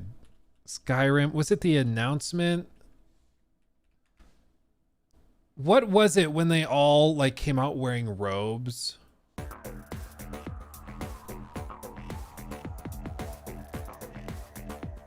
you know what I'm talking about? What event was that? Immortal_fish donated 120 Norwegian kroner through Super Chat. Hi, this is Todd Howard. I'm sorry, but I cannot send you the Elder Scrolls 6 copy yet because of the digital shipping cost. Can you please send me 1,299? I mean, guys, he wouldn't just make that up. Todd has a lot of money. He wouldn't just say that unless he really needed help. So I bet it's real. You have to cover the digital shipping cost. The digital postage. Remember this? This is real. First public announcement of Skyrim. This is how they announced it. Imagine if they did this today.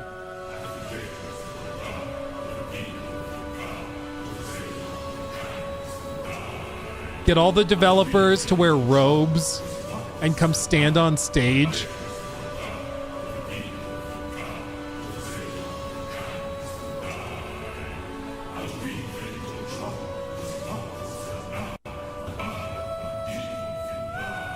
Ladies and gentlemen, please welcome legendary game designer Todd Howard. It would have been so much better if Todd took off the robe. And he just looks like a little Ewok, you know, coming out, but he takes off the robe. That'd be great. But no, he's not wearing a robe. This is why the cult stuff started, okay? It's also because Todd rhymes with God. That's part of it. But like literally, this is low key like a cult, okay? It's a little funny. Thanks to Spike TV and all the fans who have supported us at Bethesda over the years.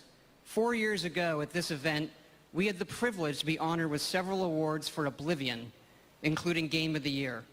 2 years ago, we were honored again for Fallout 3. Well, since that time, my team at Bethesda Game Studios and I have been hard at work on our next epic. And we wanted to find the right time to announce not only what that game is, but the day it's coming out. And that right time is now. And then they revealed it. Not Joe Biden, just this. 11/11/11.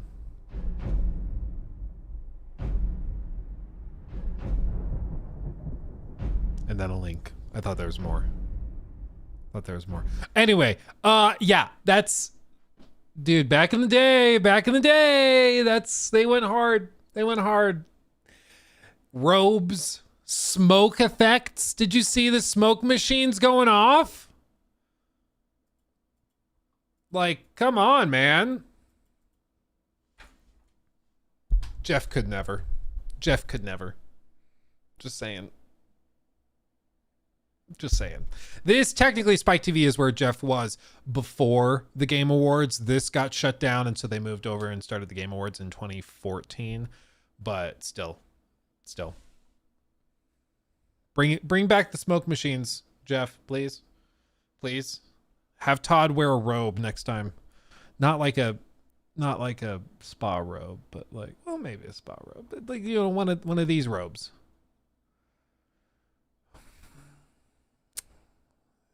This is we went down a rabbit hole, didn't we? And a Pope hat, just a quick Pope hat. Yeah.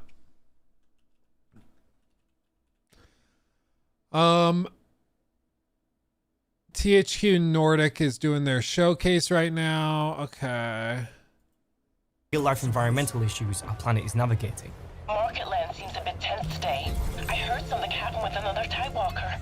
In Tides of Tomorrow, you'll head out on a journey to find a cure for a fatal disease before everything is lost. It's gone. Okay, I'll lead this segment in. New segment! Okay, so the THQ Nordic digital showcase is happening right now. I forgot that was even a thing, but it's happening. We're a little behind because I got distracted looking at the announcement video of Skyrim where everybody was wearing robes. It was a tangent, I grant you, but now we're here. We're here at the THQ Nordic digital showcase, ready to watch it, and I have a little bit of extra skip juice in case we need to ford through some boring announcements we're not interested in. So let's see, okay? Fast forward. This is Lightyear Frontier. This is still part of the pre-show. All sorts of farming stuff. This actually low-key actually does look kind of chill and like a vibe. That one could be interesting. Looks way better than that Hobbit one.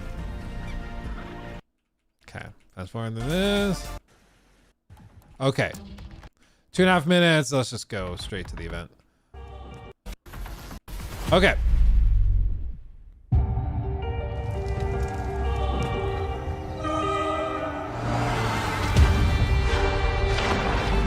Dare to dream. SpongeBob. But your imagination is still so limited.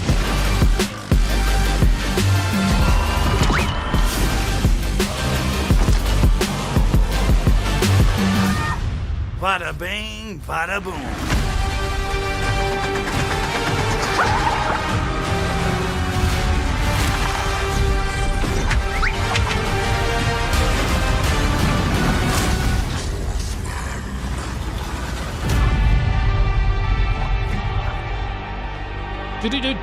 Do.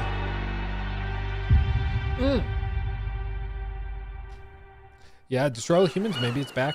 What shall we do with the Flying Dutchman? What shall we do with the Flying Dutchman? What shall we do with the Flying Dutchman? I'm David Hasselhoff. Hooray! To save Bikini Bottom. I believe in you, Patrick. Thanks, SpongeBob. There once was a king who ruled the sea and a ghostly pirate, mean and green. The magic clash and ghosts unleashed across Bikini Bottom. Soon may King Neptune come to rid the seas of pirate scum. Soon may the Dutchman come to haunt Bikini Bottom. What a way to start. Magic lantern thingies. Along came a hero, Porson Square, who takes the Dutchman to his lair. King Neptune yelled, By my own beard, I rule Bikini Bottom. soon may the BFFs come to burrow, kick and jump and run. Soon may SpongeBob come to save Bikini Bottom. What just happened? It's our BFF rings. We can swap anytime we want. It's like a gift from the gods. Jesus. Here I go! Be wary of the Dutchman, wary of the mighty king, wary of their spells, beware of king and ghost, be wary of the Dutchman, wary of the mighty king, wary of these old geezers.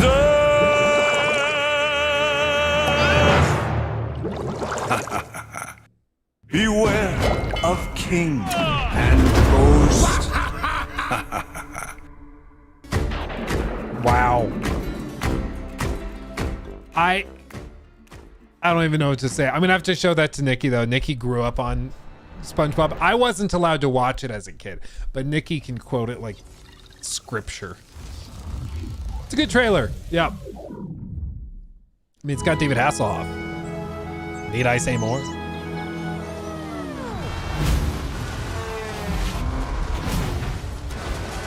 Recreation.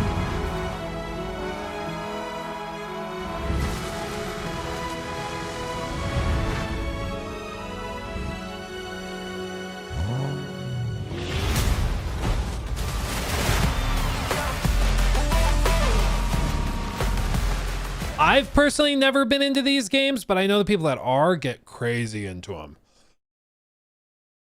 Especially like the speed runners and those guys, they go hard, dude. They go crazy.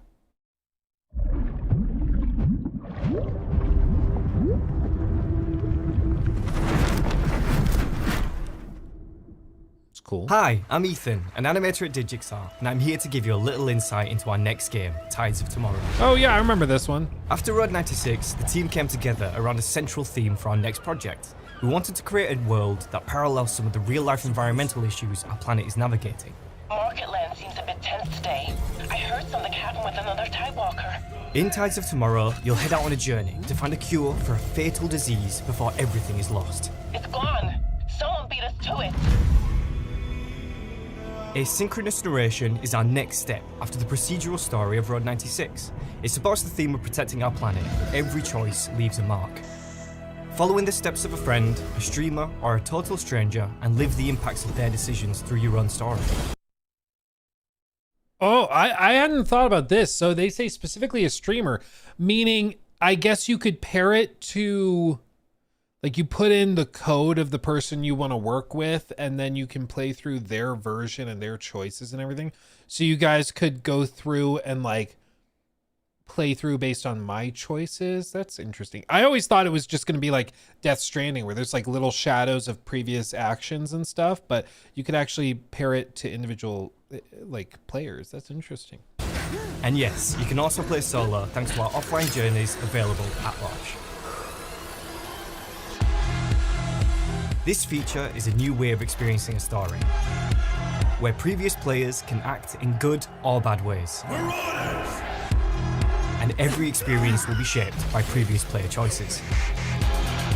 And you, as you'll be impacting other players' journeys, what legacy will you leave behind? Tidewalkers. Will you help us?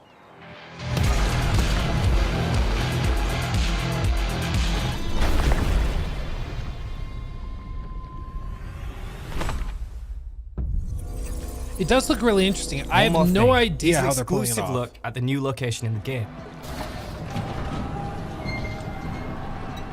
This place is home to the Party of the Dead, where people come to dance until they die. Sounds like a vibe.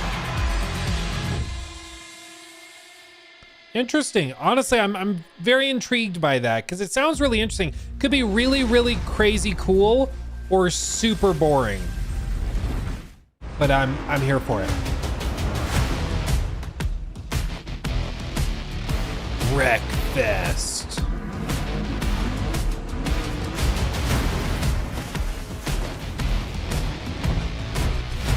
I will say the destruction physics look pretty cool. That's pretty cool. That's pretty baller. I don't know. It's a very, I feel like it's a guy thing to like to just smash stuff and see it smashed. You know, like, why do you like playing this game where you just drive into stuff and you get your car smashed up? I don't know. It's cool. Like, why do I think it's cool to see a car ram into a rock and then get deformed and broken realistically? I don't know, but I feel like it's just cool. It's just kind of cool. Like, that's cool. I don't know why, but it is.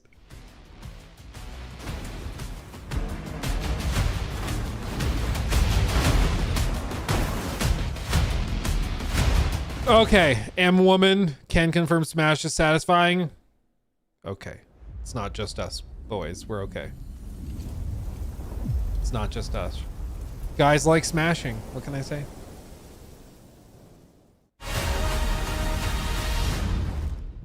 Yeah, why do we enjoy throwing rocks from high bridges into rivers? Yeah. Dude, there's an entire TikTok page that's just like Guy. I don't know if he's still doing it, but it was just Guy News. And it was just him like putting things that fit perfectly into each other together, or like smashing big slabs of ice or throwing rocks into lakes and stuff. That's literally all it is. But it is like, yeah, I don't know. I showed this to my wife and she was like, why do you find that interesting? It's like, because it's cool.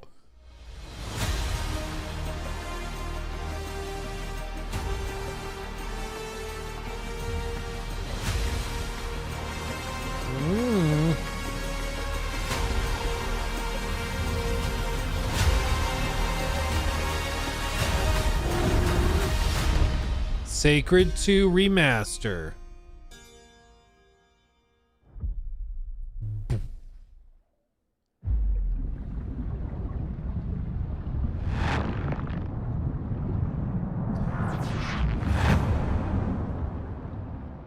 I do find it funny how they have a transition with their logo for every single reveal. Eternal Life of Goldman. A weepy game. Do you remember when you first met him? Matt. I can't say I ever met him. It's more like he burst in like a hurricane. Oh, like last week when the roofs across the street got blown away? I was certainly blown away. I remember thinking he was the first beautiful person I had ever seen in my life. What? That old man? Actually, he was in his early 30s then. The That's artwork what I in this said. is crazy. An dude. old man. Well, for an old man, he sure was full of life. And inventive. He had a lot of dreams. And it turned out I had dreams of my own. He got greedy. And I realized I needed to be greedy sometimes too. He could be cruel. And Isn't it bad to be greedy? And he'd never shut up about that stupid treasure. He kept studying his maps, poring over his notes, over and over and over again. What's wrong with treasures? He may be an old man to you, but when he was blabbering on about treasure, I saw a boy. What's wrong with boys? Was I not a fool for believing a boy? Maybe he was just gonna... I said, was I not a fool for believing a boy? I don't know, Mom. I guess if the treasure... Can't you hear what I am telling you? He dreamed of nonsense. He was greedy for nonsense. He was cruel because of nonsense. He filled my head with nonsense, and I believed in nonsense. And one day... Mom, if you don't want... And one day he will come back and pay for everything. Do you understand me? Or not?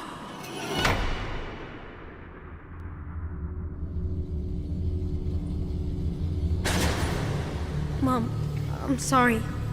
I didn't mean it. Mom, I'm sorry. You're right, Mom. You're right. Mom, can you hear me? I'm sorry. I won't do it again. Okay? Okay, Mom? Jesus.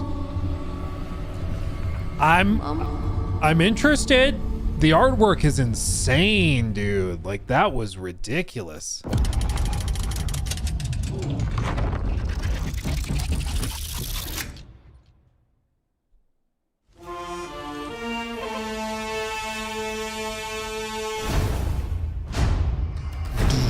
Titan Quest 2.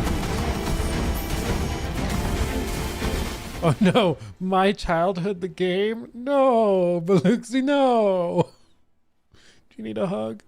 Do you need a hug? Nonsense!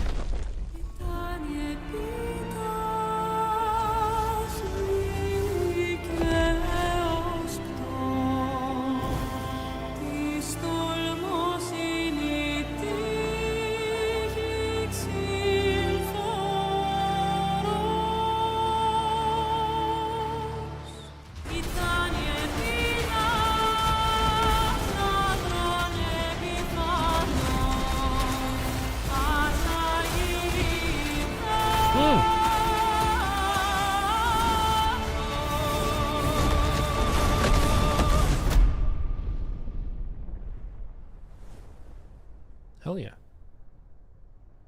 Diablo of Eternity?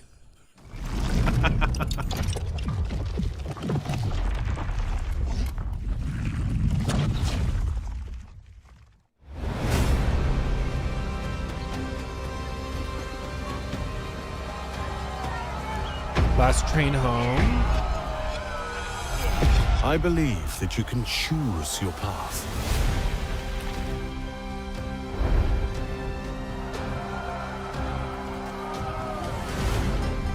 When I came to town, I could have become anyone.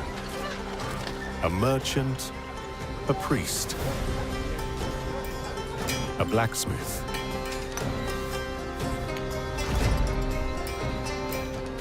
or a thief.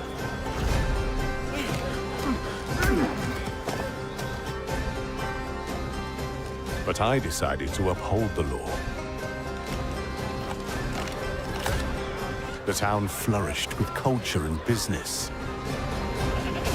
But not everyone played fair.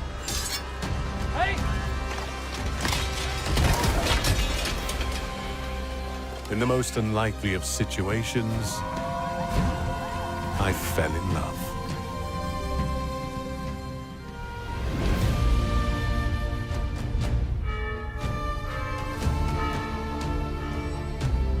Over the years, I secured my succession. Yeah, buddy. That's what's and my up. hard work paid off. But times were not always good. War and famine brought hardship. And hardship brought back my old enemy. I learned that politics is a dirty game, and even small crooks can become powerful.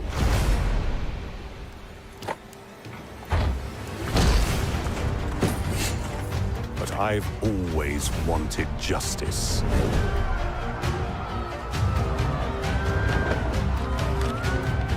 Which path will you choose?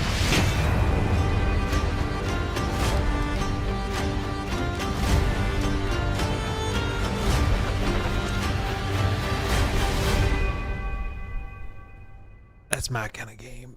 That's my kind of. I love sim stuff. I love that kind of thing. Yeah, buddy. That's most definitely what's up. KCD Civ. Yeah, kinda.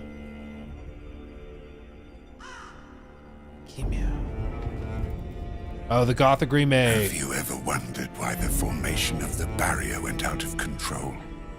I know the other mages haven't, but I'm not like the other mages.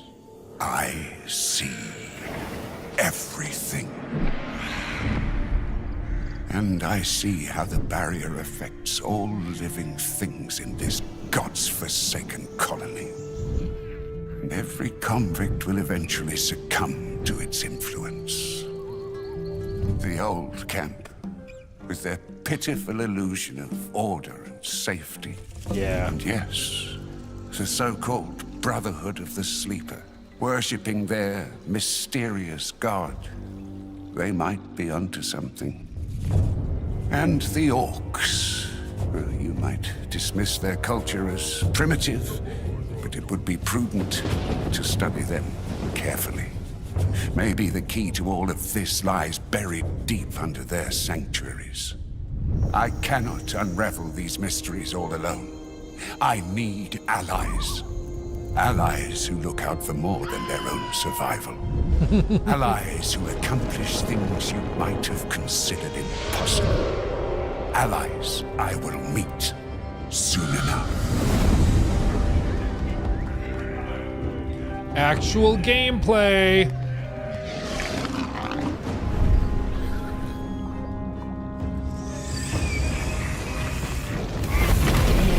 Oh, buddy.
They've been working.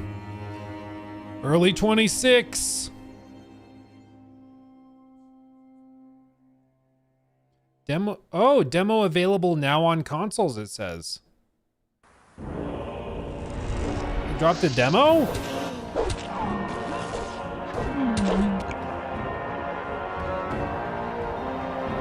Classic.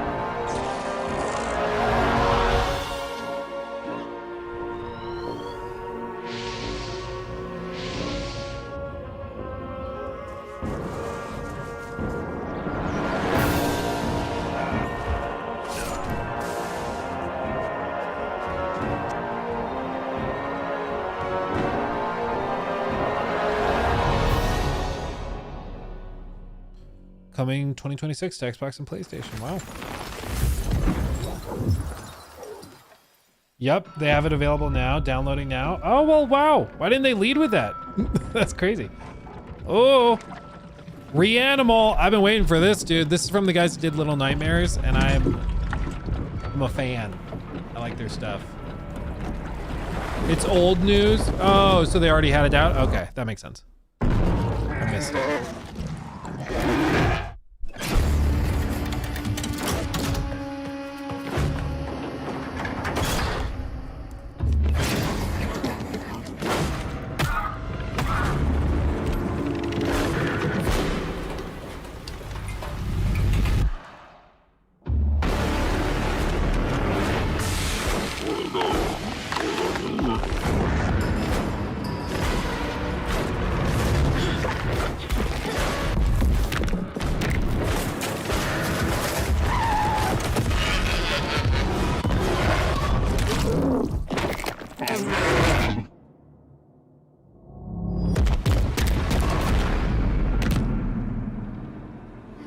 Love it.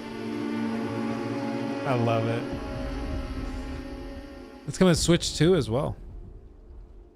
Yeah, I love that kind of thing, dude.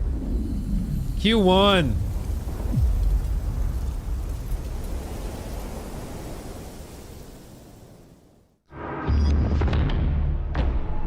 Collector's edition. A box. Oh, okay, that's cute. Okay. That's cute. Oh, and the pig statue too, dude.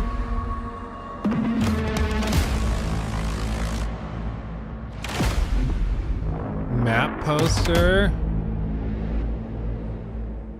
Pig and bucket. And a season pass. They're doing a season pass? Huh. 10 developers made the next trailer. Okay, only 10.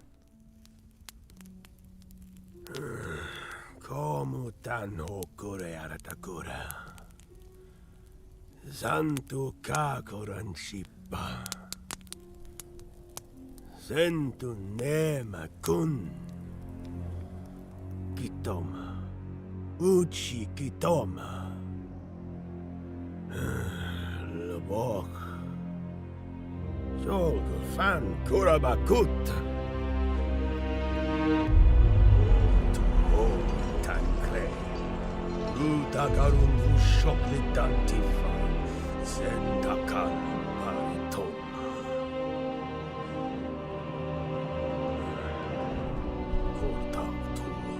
Jeez, dude. Oh, to Makumba. Druids.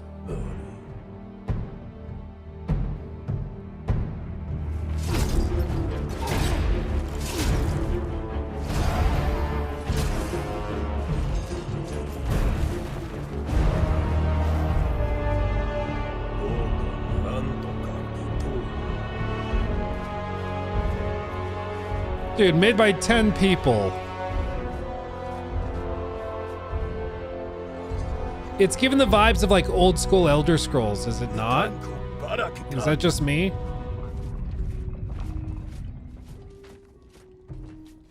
Oh, krotuka koranchi. Falumak hokre oritoma. Takarun kau dokuchi. Washikotan.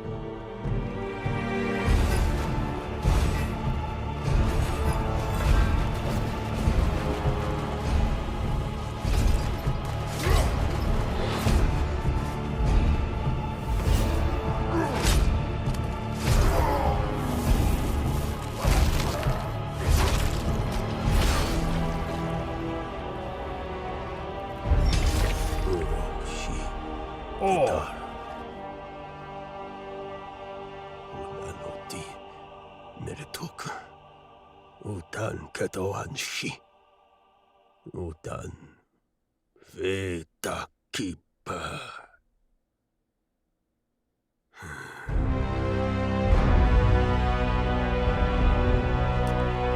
Damn. I'm impressed. Okay. Keeping an eye on that one. Gee whiz. Gee whiz. Yeah, Unreal Engine is crazy. Yeah, dude. The idea that 10 people could make a game that looks that good 5 years ago. The White City for certain. The Council. And there will be others. You would wage this war alone?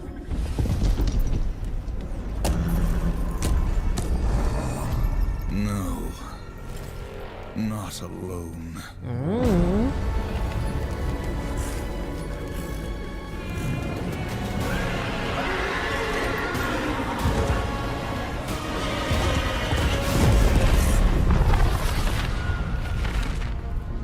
Darksiders 4.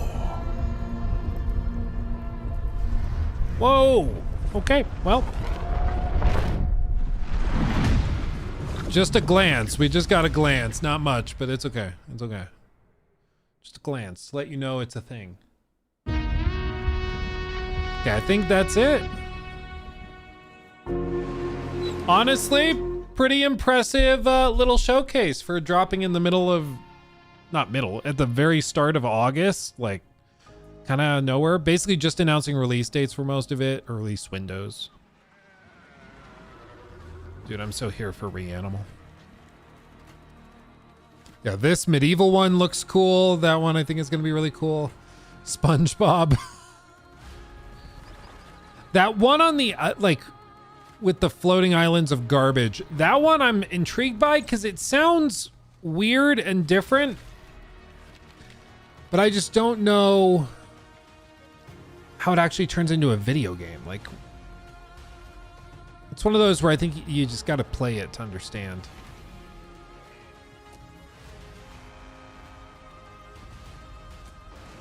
David Hasselhoff.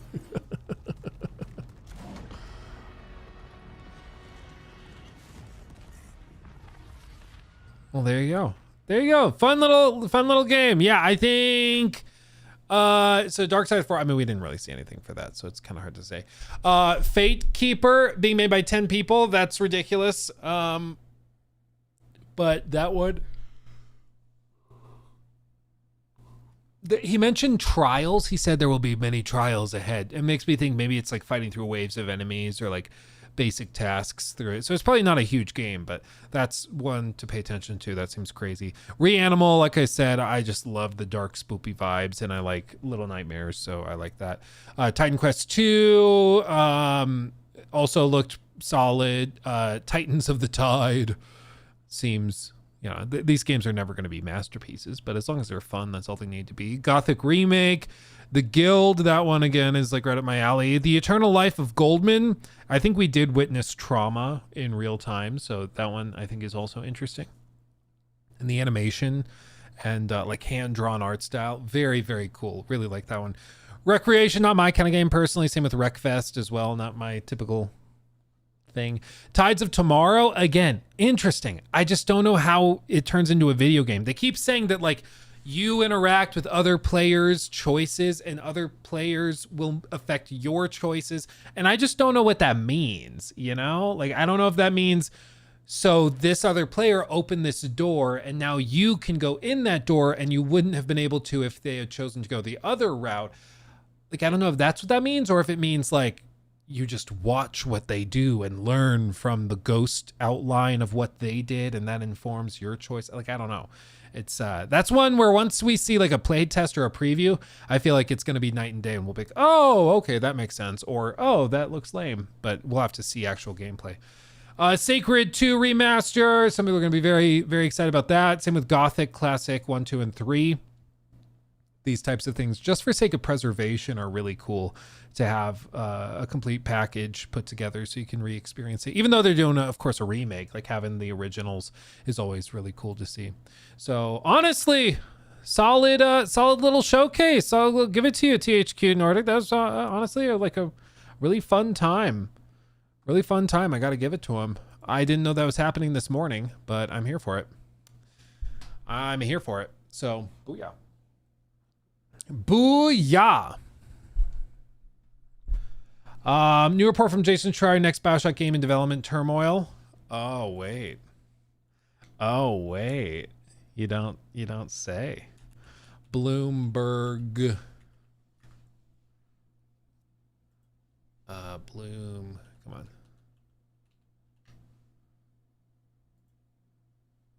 Oh wait.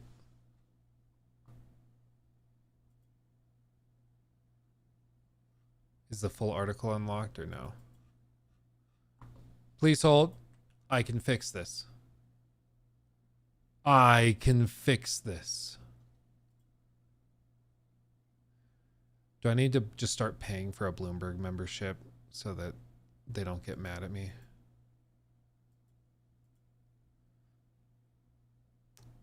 It's loading. It's loading. Please hold. Okay. I am not a robot. I'm not a robot. Hold on. I want to see. I want to see.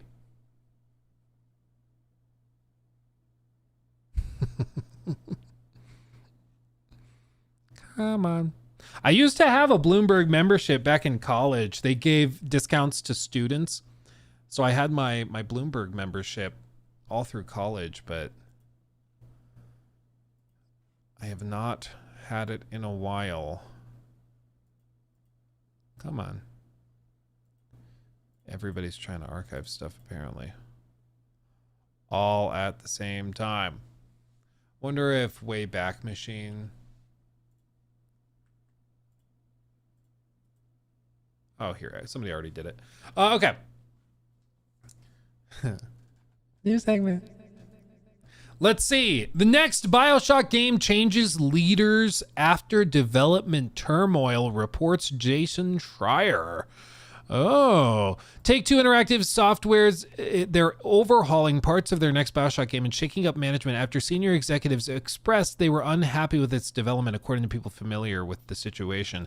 The new Bioshock game, which is being produced by Cloud Chamber, recently failed a review by executives at 2K Game. The publisher subsidiary of Take-Two said the people who weren't authorized to discuss private information and asked not to be identified. The game's narrative was identified as an area that was particularly in need of improvement and will be revamped in the coming months, the people said.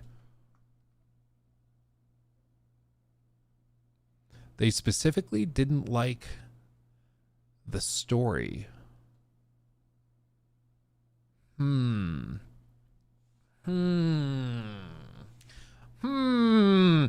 Games subsequently ousted studio head Kelly Gilmore and moved creative director Hogarth de la Plante to a publishing role. In a recent all-hands meeting, Cloud Chamber staff were told that the company needs to become more agile and efficient, leading to worries that layoffs may follow. Yeah, whenever a corporate leader says, you need to be more agile, that's not great. Bioshock college loans. Yeah, I mean, there's two ways of reading this, and I think that honestly one makes way more sense than the other. If they're doing a review of the game and the narrative specifically, I think the most, like, there's one option, which is that they're changing it to become more hashtag relatable, hashtag eat the rich, you know, pay off my student loans, that type of thing. And they're turning it into that, or they're pivoting away from that and trying to turn it into something that's not going to be a disaster. And I think it's more likely that it's the latter, because there's plenty of examples in recent memory of games like that narratively that have turned into disasters. It could also be that the narrative is just honestly not that interesting or boring, or it's just not clicking. It's not that interesting. So that could be part of it. They said, quote, "We are working hard to set Bioshock up for the best possible future," 2K Games said in a statement in response to questions from Bloomberg. "Right now we have a good game, but we are committed to delivering a great one. We are working closely with leadership at the studio to define this path." So they say they have a good game, but they're committed to delivering a great one. That would suggest to me that they have, I mean, they have a good game. So there is a game, like they maybe I'm reading too much into it, but I interpret that as being like further along than I would have thought. Zero Dawn Gaming, thank you for the 5. Just showing up, show some love. Love your content, Luke. Been following for a long time now. Thank you, my friend. Glad to have you, and thank you for the 5. Glad you dropped in, my friend. Thank you. Much love. Much love. A spokesperson confirmed the leadership change and added the company is, quote, fully committed to ensuring we deliver a Bioshock game that exceeds the lofty expectations of our fans. Bioshock is, of course, one of the most successful franchises in gaming, with more than 43 copies sold across 3 games. 2K's Games hasn't released a new entry in the series since 2013's Bioshock Infinite. The 4th Bioshock has been in development for more than a decade and has shifted between multiple studios. In 2019, Take-Two announced that the new Bioshock game was in development at Cloud Chamber, which has branches in Novato, California, and in Montreal, but the company has remained quiet about the game since then. And 2K Games is also developing a remake of the first Bioshock game, but that was shelved earlier this year, according to people familiar with the plans. Damn it! I didn't know they had shelved it. I guess I blocked that out. Forgot about it. Unless this is when he's breaking the news. Anyway, it's been in development there 6 years. And it just failed a review specifically with the story. Let's look up these people. Hogarth Delaplante was moved to publishing and was previously the creative director. Okay, let's see. I'm very intrigued by this. And the other person was Kelly Gilmore. Okay. And then Kelly. Okay. So Hogarth Delaplante, creative director on this project. He was just booted and demoted down into a publishing position. Also a certified flight instructor. Interesting. So franchise creative director. He's been franchise creative director, I'm assuming, on Bioshock for 3 months. Or are they saying they moved him to this role and now he's franchise creative director, which they would consider publishing? I'm not sure. This could be, does the article say when this happened? It just,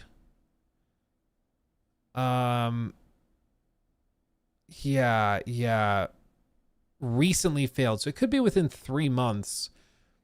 So it's possible. That it happened. But anyway, he's now working in publishing, which might be this role. So maybe it's a promotion, honestly. I can't tell. But prior to that, he worked as creative director at Cloud Chamber for 7 years. Bioshock, this is a big project, and now he's not doing that anymore. Prior to that, he was senior art director, Autodesk. Okay. On the Autodesk brand team. And prior to that, he was at Red Accent Studios. Okay. Prior to that, contract publishing art director, creative lead at Microsoft, 2K Marin as art director, environmental artist.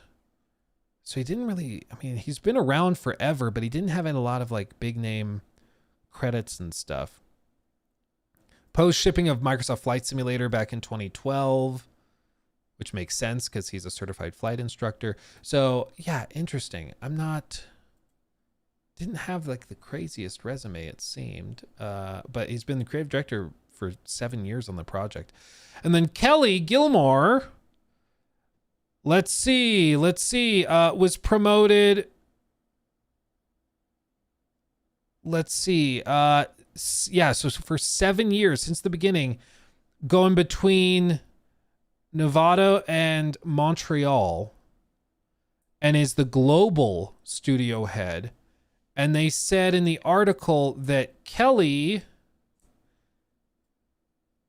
straight up ousted her. So she's gone.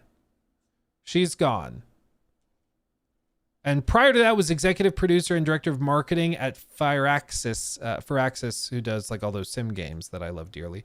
But was executive producer and director of marketing over there before being the studio head at Cloud Chamber. So they straight up went like scorched earth and fired her and moved him out of creative director position into like a publishing role.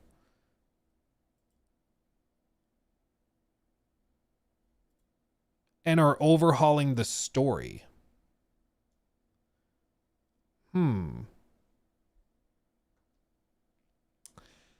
I mean, I'm glad they're fixing it if it's a problem. Not a lot of great games are in development for 7 years and then have the top people fired and then the entire story redone. You know, like that's not a lot of Game of the Year contenders have that in their story. You know, it's the same thing when you're like, not a lot of successful marriages start out with like threats of divorce on the wedding night. You know, it's like sometimes it's a red flag. Oh, that's not great. That's not great. Because bear in mind, like it should be done by now. They've been working on it for 6-7 years.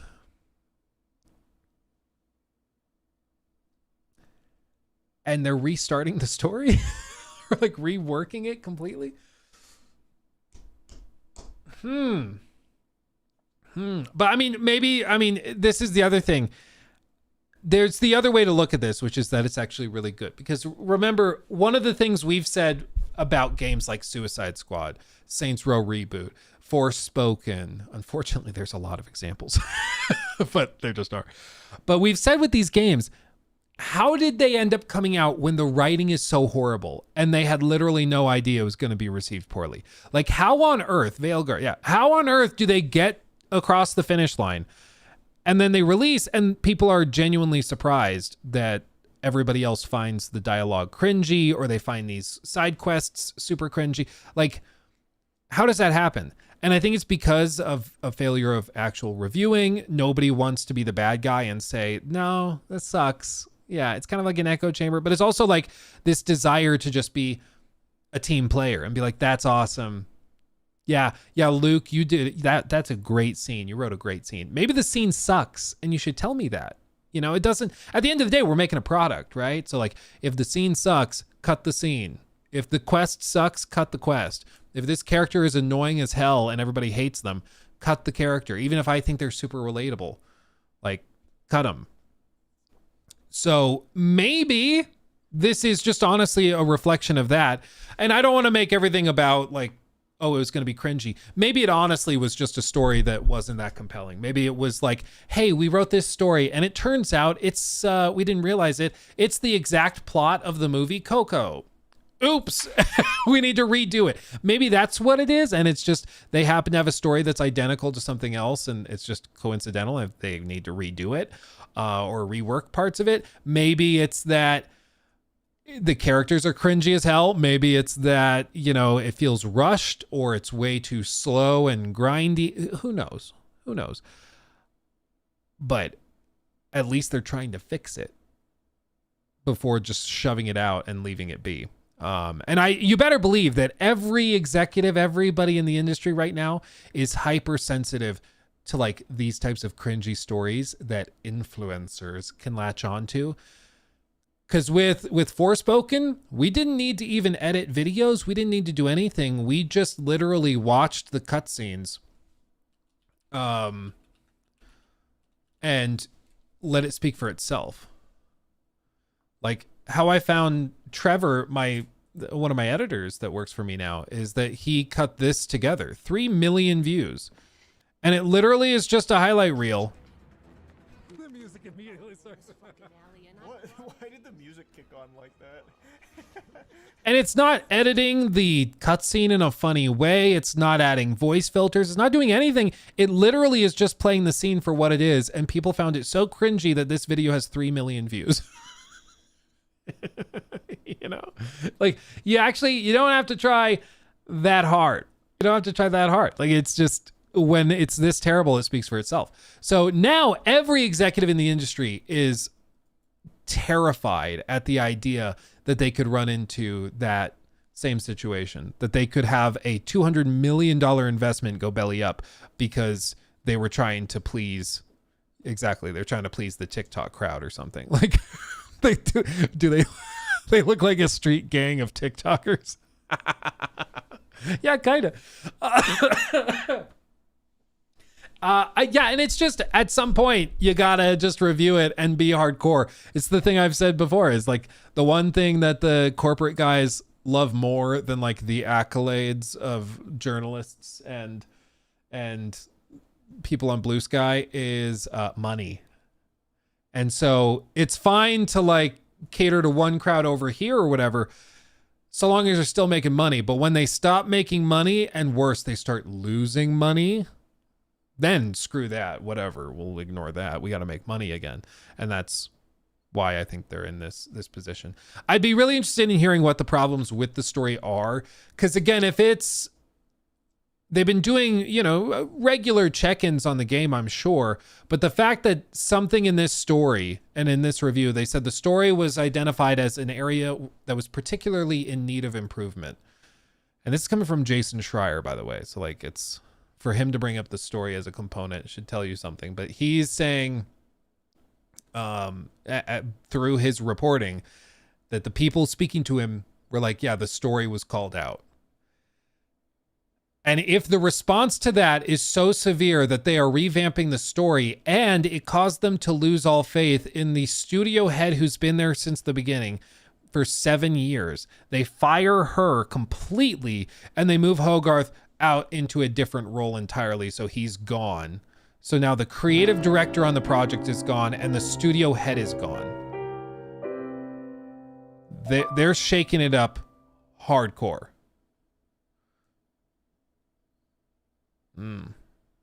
To be honest, the type of writing that's popular 5 years ago when you started development is not the same as today.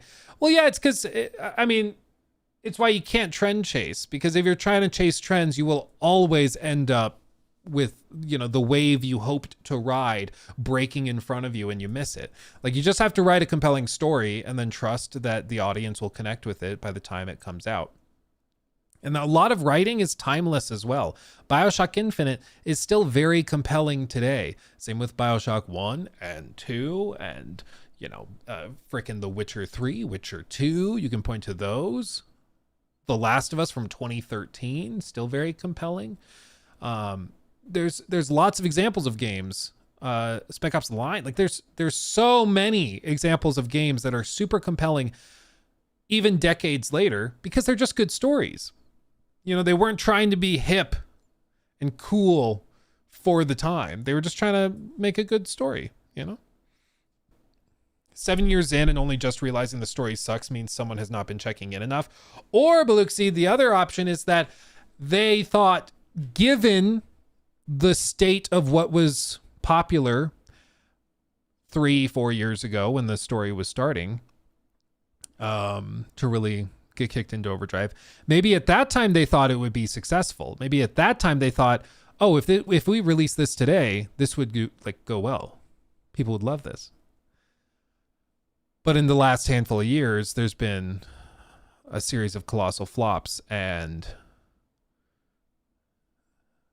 you know, this is where you get. I don't know. Bioshock 1 changed nothing in the story and released it today. It will still feel relevant. Yeah, because it's fundamentally, it's not a story trying to chase any trend. But it's also the setting, which is a component of it. We don't know what the setting is for Bioshock, whatever the next one is. So we don't know if it's like how it's broken down, but something has changed. Like, the thing with stories in games is that the narrative is pretty well like set. Of course, you're still writing dialogue and you're still doing all this, but you kind of need to know what the narrative and structure of the game is before you even start building it. Like, you can have the gameplay mechanics and stuff prototyped, sure, but when you get to the point where you are starting to build out levels, when you're starting to piece together quests and missions and cutscenes and stuff, you need to know what the story is, at least in broad strokes. Especially 7 freaking years into the process. And so if they are at a point where they are going and saying, we need to redo this, something's changed. And I don't think it's something on the story. I think the story probably is what the story is. They're changing something based probably on what the perception of the story would be. I don't know. It's just... So is Judas going to come out before this now? Oh, now? I think 1,000%. Before, it was kind of a mix-up because Bioshock was supposed to basically be done by now. And now they're getting rid of the creative director. I mean, just to put this in perspective, it would be like, you know, Starfield launched in 2023. It would be like if Microsoft announced they had fired Todd Howard in like January of 2023. You'd be like, what? Not good. That's bad. It's not great.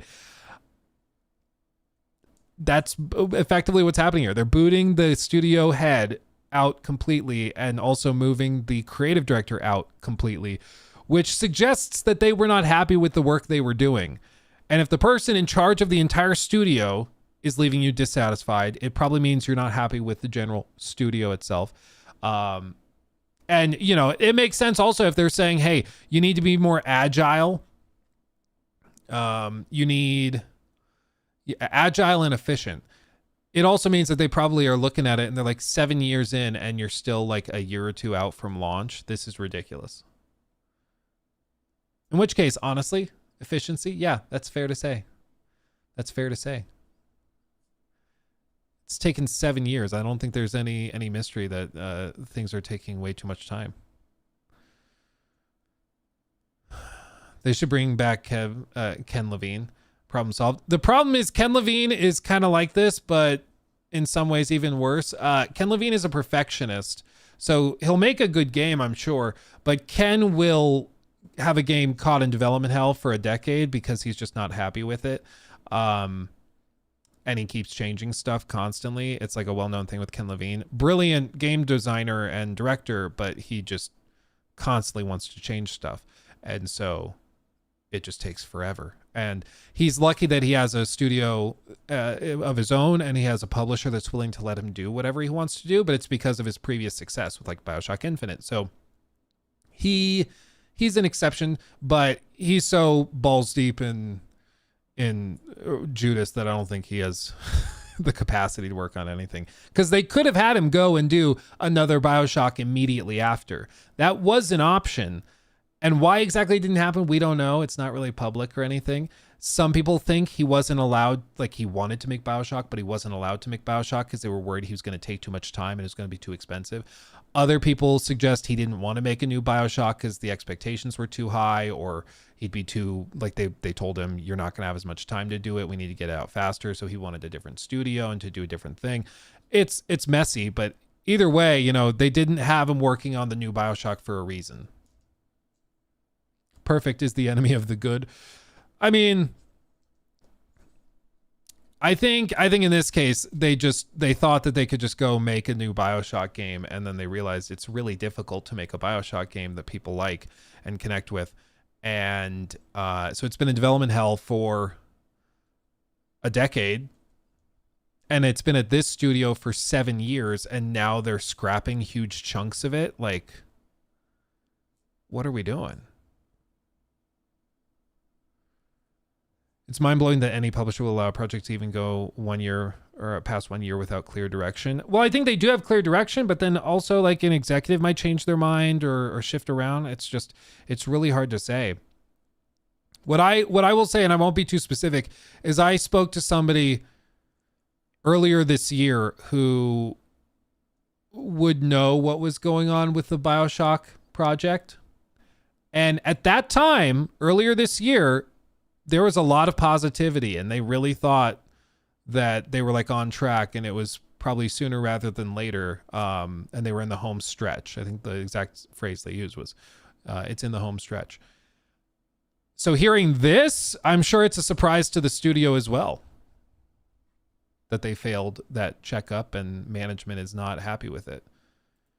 Senior executives said they were unhappy with development, and they specifically pointed out the game's narrative. It really makes me wonder, dude. It really makes me wonder if we were going to have another Dragon Age Veilguard or something on our hands, and they came in and said, nope, not anymore. Fix it. Change it. I wonder. If something like that is happening, I bet we hear from leaks and stuff that, can you believe the nasty executives didn't want us having a... It was going to be a cool mission where everybody sits in a circle, and yes, you have drums, and then everybody's jerking each other. It sounds weird, but it was going to be super cool. And they're so mean getting us to stop it, not to put it in the game. I really wonder if something like that's happening, where the executives just finally came in and were like, okay, enough's enough. We're not doing this. This sucks. Or what if we hear it's going to be an extraction shooter? Guys, everybody's going to love that. Everyone will love it. Oh, wow. But yeah, look at this. Look at this. So Hogarth, if I actually read, this makes more sense. Hogarth said specifically, this happened 3 months ago. Very excited to have moved into the 2K Publishing Group as franchise creative director. More details to come as my role and work spin up.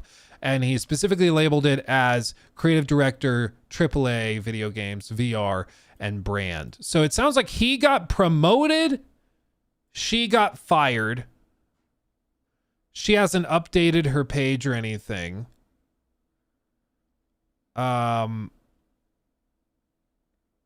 Yeah, her stuff still says she's there. So she hasn't updated her page. She was still posting 3 weeks ago. Interesting.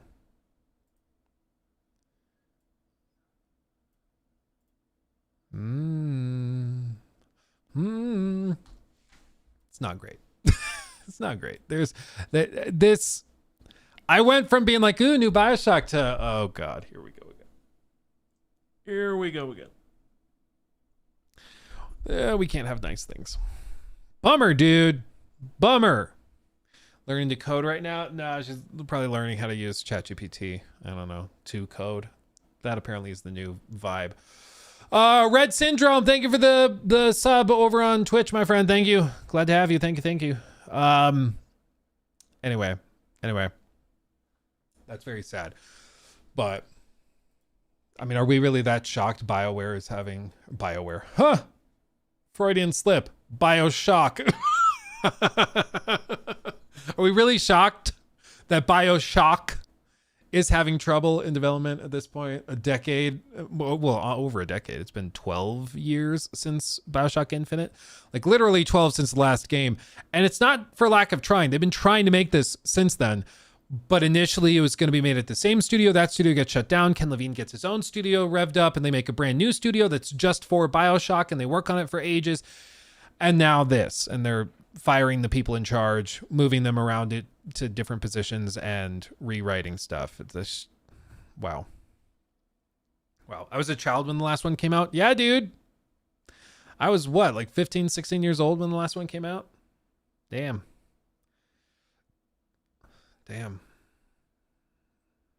Putting 5 games in front of Death Stranding 2 this year is bizarre. Unfollowed. I think you're a little behind in the stream. You're probably talking about when we were doing the recap of Game of the Year. Anyway, it sucks, man, because it's like, I love Bioshock so much. I want it now. Oh, Corey's in here. I can't imagine the pressure to try something to follow what came before the Bioshock series. It has to be insane. Dude, it's like, and especially, it's been so long that like rose-tinted glasses come into it as well. Where like, if you released Bioshock Infinite today, I'm sure people have things to nitpick about and throw fits over it. Like, I'm sure. But because it's been so long, we also look at it extra fondly because we're like, oh, I remember playing that when I was 15, 16, whatever it was. And it was so special and so magical through a child's eyes. And so the expectations are even higher. And then just as a matter of like the reality of the business, I'm sure 2K's looking at it and they're like, well, it's not just the 7 years, it's the decade plus of development cost we need to recoup with this. And so every year that you take, we need extra money to justify it, and we need extra this and extra that, and it just becomes increasingly more difficult to break even. It's the same thing that happened with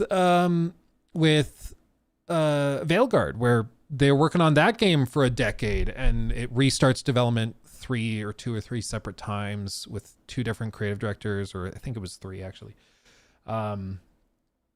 And at some point, it's like the math just doesn't work. Like, you will never break even. Like, you've spent so much money over the decade. We just want to hit this threshold. Like, it's not even about profitability anymore. It's just about saving face a little bit and getting some cash back. But man, the frustrating thing, if it's like, especially with the narrative component, is like you guys mentioned, this being something that's established for a while. I mean, it's not like they just pitched the story yesterday. I'm sure this comes as an extra shock. It's one thing if the game is like technologically falling behind, or if it's got, you know, like those old stories of Mass Effect Andromeda, where every time they'd introduce a new system, something else would break. And like, we added the lip sync system and it broke the AI in combat for some reason. And there's just always something that's breaking. And then, you know, it fails a review and you're not that shocked. But with this, I'm sure this did come as a shock. I'm sure this was genuinely surprising, because like, the executives have known the story for years. Why is it a problem now? It's just, I don't know, man. I don't know. But like I said, the person I spoke to thought that they were on the right track. They were feeling good just like a matter of months ago. So I just, I don't know. Hopefully they are making the adjustment they need to make the game really good, and it comes out in like 2-3 years and we're like, oh God, what were we worried about? Oh, this is great. Hopefully that's what happens. But again, like, games that have trouble in development often have trouble come release, because there's a reason they were having trouble in development. And I hope they figure it out, because Bioshock is so freaking good as a franchise. I hope they can do it justice, but my goodness. Yeah, I hope they get the time they need to make the game they believe in. And it's one thing you got to give 2K credit for. Like, they literally have given, I think the way Ken Levine described it, he said they gave us an endless runway to take off. He said that in like an interview back in like 2016 or 17, whatever it was. And he's like, they will basically just keep funding us as long as we need to get money flowing in to make what ended up being Judas. And even now, like, they're given plenty of time to work on it, and they're grinding it out. And that's not something a lot of other publishers would do. You know, a lot of other publishers would be like, it's been too long, figure it out. Like, let's get to the point. But 2K has a history of at least being at least somewhat flexible and understanding when it comes to Bioshock adjacent games like Judas, you know. So, and this game already is 7 years at this one studio. They've had a lot of time on it, but it's just, it's crazy to see. It's crazy to see, because again, I thought, we were debating like a month ago, we were debating whether this or Judas was coming out first, and it was going to be like a fun little game to figure out which one of these drops first. And now I mean, it's got to be Judas, right? So I don't know. Wish him the best, though. Wish him the best. Didn't read the full article yet. Oh no, we did. Did you just pop in? We read the whole thing. It's just it's another story of the video game industry being wacky and very, very difficult. Again, it reiterates the idea that the fact any video games at all ever release is kind of a miracle, because it's just a ridiculously complicated and expensive and exhausting endeavor. And so appreciate all the games, even the games that are appreciate that they exist at all, you know. Even, there are some exceptions, okay, of course, but even some of the worst games you've ever played had somebody working their butt off and pouring love and passion into it, and it just didn't work out for one reason or another. So just appreciate games existing, you know. Just appreciate it. If it's really bad, we'll make fun of it, of course, but like, you know, we can appreciate it and then make fun of it. Them's the rules, you know. Like Mind's Eye. Yeah, I appreciate a lot of love and passion went into it. I just think that the guy that was in charge of Mind's Eye, you know, exhibited behaviors that could probably be argued allegedly and hypothetically as, you know, the traits of like a narcissistic sociopath. But who does that not apply to, frankly, nowadays? You know. Does it have to say allegedly? It seems like the kind of guy that likes to sue. You know, you gotta be a little careful sometimes. Just see, it gives off that vibe. You know. I hope they figure it out. I hope Mind's Eye gets that relaunch and is honestly given the chance to pop off. It just was rushed. Like, it was crazy rushed. I think if it had come out polished, it actually would be a compelling case for like AA big open world games. Like, I think that genuinely could have been a really cool offering, just like a lot of other publishers. Avalanche used to do that a ton. But yeah, it was rushed. It was rushed.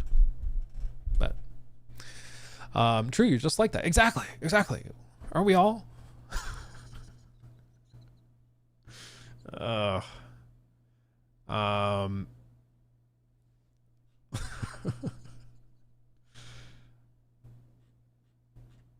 Well, I can't wait to find out more about these reports and these reviews and stuff, because I'm sure it's gonna start to spill out. It happens a lot whenever something like this happens. There's like people that come forward and say, so yeah, we failed the review, but this is why, and it's BS, and then you get to find out all the nitty-gritty details. I kind of hope something like that drops, because if it ends up being that they like cut it because they want to turn it into a live service game or something, then of course we'll be more upset over this, and it'll be dumb. But until then. Also, shout out, I cannot believe I live in an age where Jake Lucky is posting videos of chess matches. Like, I grew up playing in chess tournaments and stuff, and now seeing it just casually shown off like by esports channels and everything, it's so insane to me. It's so crazy, but it's so cool.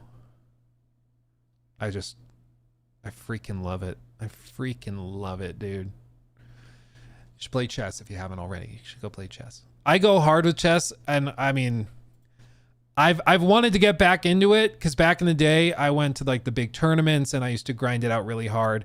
Then I kind of fell off during college and just didn't have time to focus on it. But I've been getting back into it, and feels good. Chess exercises your brain, and I literally feel sharper mentally. Like, people use the term all the time, and it doesn't really mean much of anything, but like literally it's I feel like I can think faster. I can recall things in terms of like memory faster. I can navigate like my day and what I need to do and get done way faster and more efficiently when I've been playing a lot of chess versus when I haven't. And then it's all like kind of cloudy and groggy, you know. It's really good. Is chess considered an esport now? They're trying to get it there, and a lot of the biggest chess players in the world are trying to push for it to become an esport. Because I mean, it's pretty easy to do it. It would just be primarily like blitz, I think. A lot of blitz. Classical chess, I think, is largely on the way out. Because classical chess is like 6-hour matches, and it's just it's a lot. But I think, you know, if you keep it to blitz and bullet, I think then you can do it, because it's all computer based. They'll play it, you know, just on the computer, and they have an actual audience in the crowd here. I think the prize pot for this event is like 1.5 million. It's like pretty crazy. But yeah, look at that. I did see one of the most heartbreaking things ever. You guys know misclicks happen, right? Like, misclicks are sucky. It happens sometimes. A mouse slip happens. Do you want to see one of the most heartbreaking things ever? Jake posted this the other day as well. Where did it go? Where is it? I didn't think it was this many days ago. Yeah, July 26th. It's got to be up here. It was specifically a guy in one of the chess matches misclicks Come on, load. If you ever want to just like scream into the void, this is like the worst thing you could imagine. Basically what he does is he did knight takes e4. The whole idea is after you take back, you push d5, you fork the bishop and the knight. The bishop might slide back to b3 or something, and then you take the knight and you get to open the center, get the bishops out. You'll usually lose the pawn, but that's fine because you took the pawn here. And the position just kind of moves forward. You got your bishop on b3, knights are out. You castle, rook e1, d3, throw the bishop out, and you're fine. Like, the game moves ahead. But he misclicked. I don't know why it's not loading, but he misclicked. He did. And he accidentally played d6 instead of d5 with the pawn after the knight took. And immediately once that misclick happens, he goes to d6 instead of d5. He's not forking the pieces. White just plays bishop b3, knight, or saves the knight, and you're just down a piece. And so you're just screwed. And this is Jan Duda. Like, he literally is a 2790 rated player, one of the top probably 200 players in the world. And then Noderbek Abdusatorov, also like probably top 300, 400 player in the world. These are amazingly strong players. And so you're down a piece, you will lose. So he just resigned. So he's all of what? 1, 2, 3, 4 moves into the game, and 5 after this, and he resigned. Like, forced to resign out of a $1.5 million tournament on move 5 because of a misclick. That hurts. That hurts. We've all had oopsies, but that one really hurts. I cannot imagine just like my heart hurts. I want to throw up. I can only fathom how devastating that would be, but yeah, anyway, group stage Armageddon. I guess it's Blitz for this match. I guess. Interesting. Anyway, I'm very glad to see that chess is making a resurgence. It's great to see. It's wonderful. It's wonderful. That would haunt me forever, dude. Like, his odds of beating Magnus and Hikaru and everybody else. I don't know if like Fabiano's playing in this tournament or not, but the odds of you beating one of those guys in the final rounds, very low, because they are ungodly in terms of how good they are. But still, to not even get into one of the upper brackets to potentially win some prize money, and for it to end on such like a lackluster and underwhelming thing, it's just heartbreaking. It's heartbreaking. Yeah. It's one thing if you blunder. Blundering is like, that's my fault. I can't believe I did that. But misclicking and that's why you lose, that hurts. That really hurts. Yeah. Is there a specific reason they play on the computer instead of physical board? Some tournaments do it on the board, but because this was classified as an esport event, they're playing on the computer.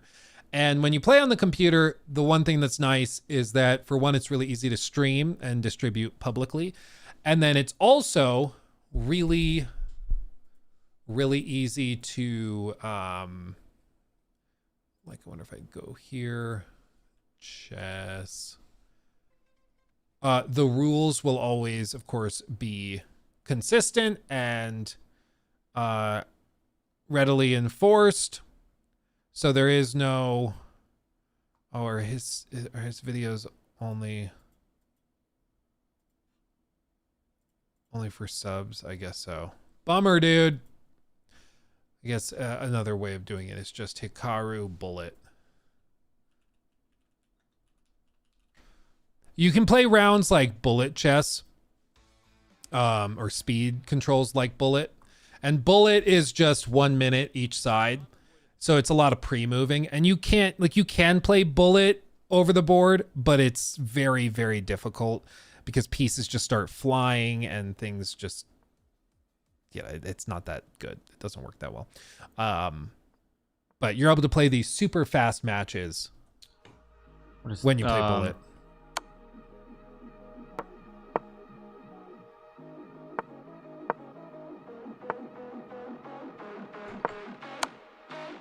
Oops. What am I doing? Yeah, what am I doing? I'm just not paying attention. I go rook f2. Blind. Blind. He says rated 3,200. He's like, I suck. Get out of here, dude. Get out of here. Oh, Hikaru. Dude, I've been following Hikaru since I was in like middle school. He was a top player and he's gotten better and better and better as time has gone on. And he's one of the first guys that really started streaming and popularizing it online. But yeah, dude, so good. Yeah, easier to follow for viewers, and it's easier to play fast, and hey, if it works, it works.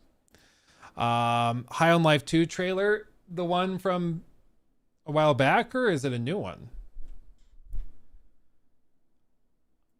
Is it a new one? Because if it's the same one from like a month ago or whatever it was, yes, I've seen it. I'm excited for that. I liked High on Life a lot.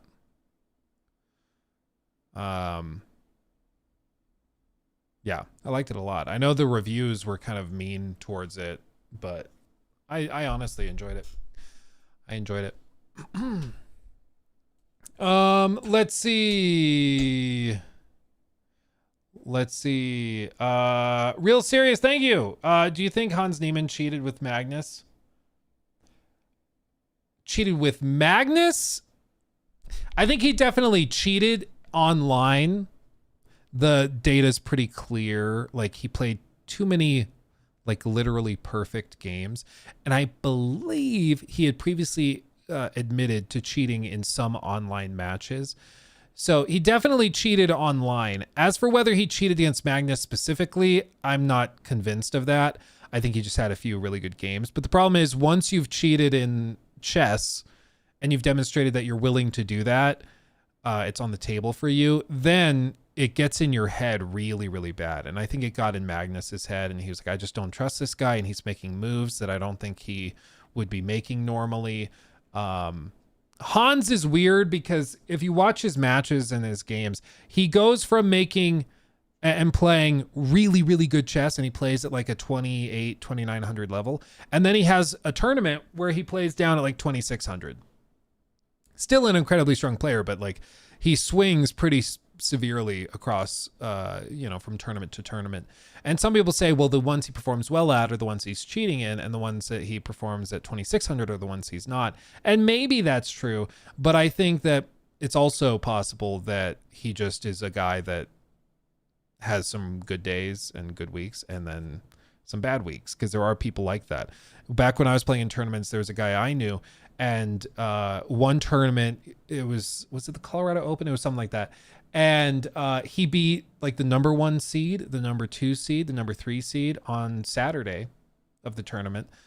Was doing amazingly well. People like, he's about to just carry this whole tournament and go. And we're watching him play. He's playing there. We weren't allowed to leave the room at that tournament. So like, he's not cheating. He's just playing really, really well. And his opponents are also not playing that well. And then the next day on Sunday for his last like 3 games, he just blew it. He just like got in his own head and crashed and burned. So it can happen. It can happen where you have really good days, really bad days. And the moment where you go from just being really good to being like legendary is when you can be consistently really good. That's the difficult bit, is just being really good all the time. And that's way harder to do than you might think. I went from 1,400 to 300 because I was tilted. Jesus. That's ridiculous. I am so sorry. Oh. Okay. What else do we have? I think we talked about this one.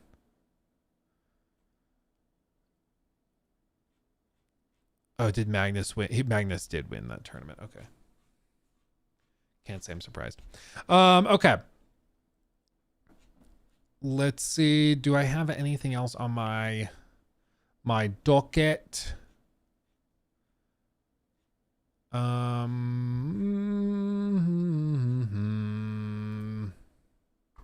Yeah, like more of the showcase stuff, which again, I think there were some really good ones. Saints Row 4 remaster or reboot of the franchise. Careful what you wish for, my friend. Careful what you for. People were wishing for a reboot of the franchise, and we got it. So you just gotta be careful. Gotta be careful. Luke, I have a hot take. Where Winds Meet is the kind of live service game PlayStation gamers want. Or the one that they would accept and tolerate. Yeah, I think you're probably right. Like Where Winds Meet, it's a very different kind of game than anything people I think are expecting or have seen before. Really, I think globally, maybe even like just in the West, but I think also just globally, it's very different. Sorry, that was loud. Because it plays like a big open world adventure game, but it's like free to play, and it's financed through cosmetics and skins that you get or are willing to buy. But if you don't want to buy them, you just don't. And it has a ridiculous amount of content for being especially free to play. But even like as a $70 game, it would be considered a huge game. And like it also, it's another thing with Chinese developers. Their games are super scalable, where they're able to build this game you're seeing right now. They are also planning to release on mobile. Like, I don't even understand how, but apparently they can do that. It's just absolutely crazy. Yeah, and then this is some of the traversal stuff that they have. It's crazy. There's some other late game traversal moves and stuff you can do where you like zip up into the sky a mile high and zip across the map in one swoosh. It's pretty ridiculous, but yeah. I think you might be right that if you want to make a live service game that is monetized through cosmetics and repeated transactions and expansions and stuff, maybe try making something like this. A freaking gigantic single player / co-op. You can play it co-op if you want to, but it is primarily developed as a single player game. And then, have free expansions, and then you just monetize it through skins if people want crazy skins or mounts or whatever else. Like, it's not a bad idea. It's just something we don't really see. You don't really see a whole lot of it. But Where Winds Meet is one of the first ones that's doing it on this scale. And it might actually be like successful because it is like really solid, honestly. I played it because they were like, hey, would you want to play the preview and like make a video talking about it? I was like, let me play it and see if I like it and then ask me again. And so they're like, okay. And I played it, and honestly, I was like thoroughly impressed. It's like kind of ridiculous. But anyway, yeah, I think you might be right. If PlayStation gamers were getting more of this and less of like marathon, they'd probably be happy. Herman, listen. Phones are just more powerful than Xbox 360 nowadays. It's crazy. Yeah, well, dude, they're crazy. And I think they leave so much money on the table with this stuff because everybody does have phones. And there's been some ports, like they brought Resident Evil 8 Village to iPhone. They brought what was another one? AC Mirage, I believe they brought. Yeah, dude, it's like a pretty hardcore single player narrative too. Like, it's no spoilers, but like it's pretty intense. Again, this game is free to play and they want to bring it to mobile as well. Like, it's crazy. But some of these Chinese devs are just able to work magic, dude. It doesn't make sense, but they can. And the combat system is pretty tight as well. It is funny that all of IGN's gameplay has the parry assistance pop-ups, which is funny because it's literally like super duper easy mode. But anyway, oh no, they don't have it here. This footage, I'm guessing this footage was provided to them. But yeah, it's pretty solid. It's one to keep an eye on, fam. I'm telling you. Can we take a moment to appreciate the IGN video quality? Dude, I'm just looking at this. This was not encoded by IGN. Or by their common team. I think, they encoded it somehow, but whoever, I think they have a team. I don't know if it's 2 people or if it's 5 people or what, but every once in a while they get somebody to make one of their videos and they just have no idea what they're doing. And it's honestly, it's like a little sad at this point, because it passes the point of being acceptable and like excusable and just gets to the point where it's ridiculous and hilariously bad. Anyway. Never heard, or I have heard it is common for reviewers to play a game on easy mode because they have to get through it quickly. Maybe for some, that's not how I would do it. Most of the reviewers I know, like YouTuber reviewers, they'll play it on whatever is the normal setting. So if the game defaults to a difficulty, you leave it there because that's what 99% of people are going to play the game on. So you leave it there. I also think, just as like a matter of principle, it doesn't make sense to like, it's the same reason I don't raise the difficulty unless I'm like testing something, like in AC Shadows, where I think the game is way too easy. I put like 30 hours into it and then I'm like, it's too easy. So then for the rest of it, I crank the difficulty up, right? That's one thing. But I think if you are lowering the difficulty and then you're critiquing the combat and the balancing and stuff, like that just doesn't make any sense. It just doesn't make sense, I don't know. So yeah, I'm sure some do that. But in my experience also, it's not super common to be like really rushed with game reviews. It used to be way worse. Nowadays, you do get copies of games a good bit earlier.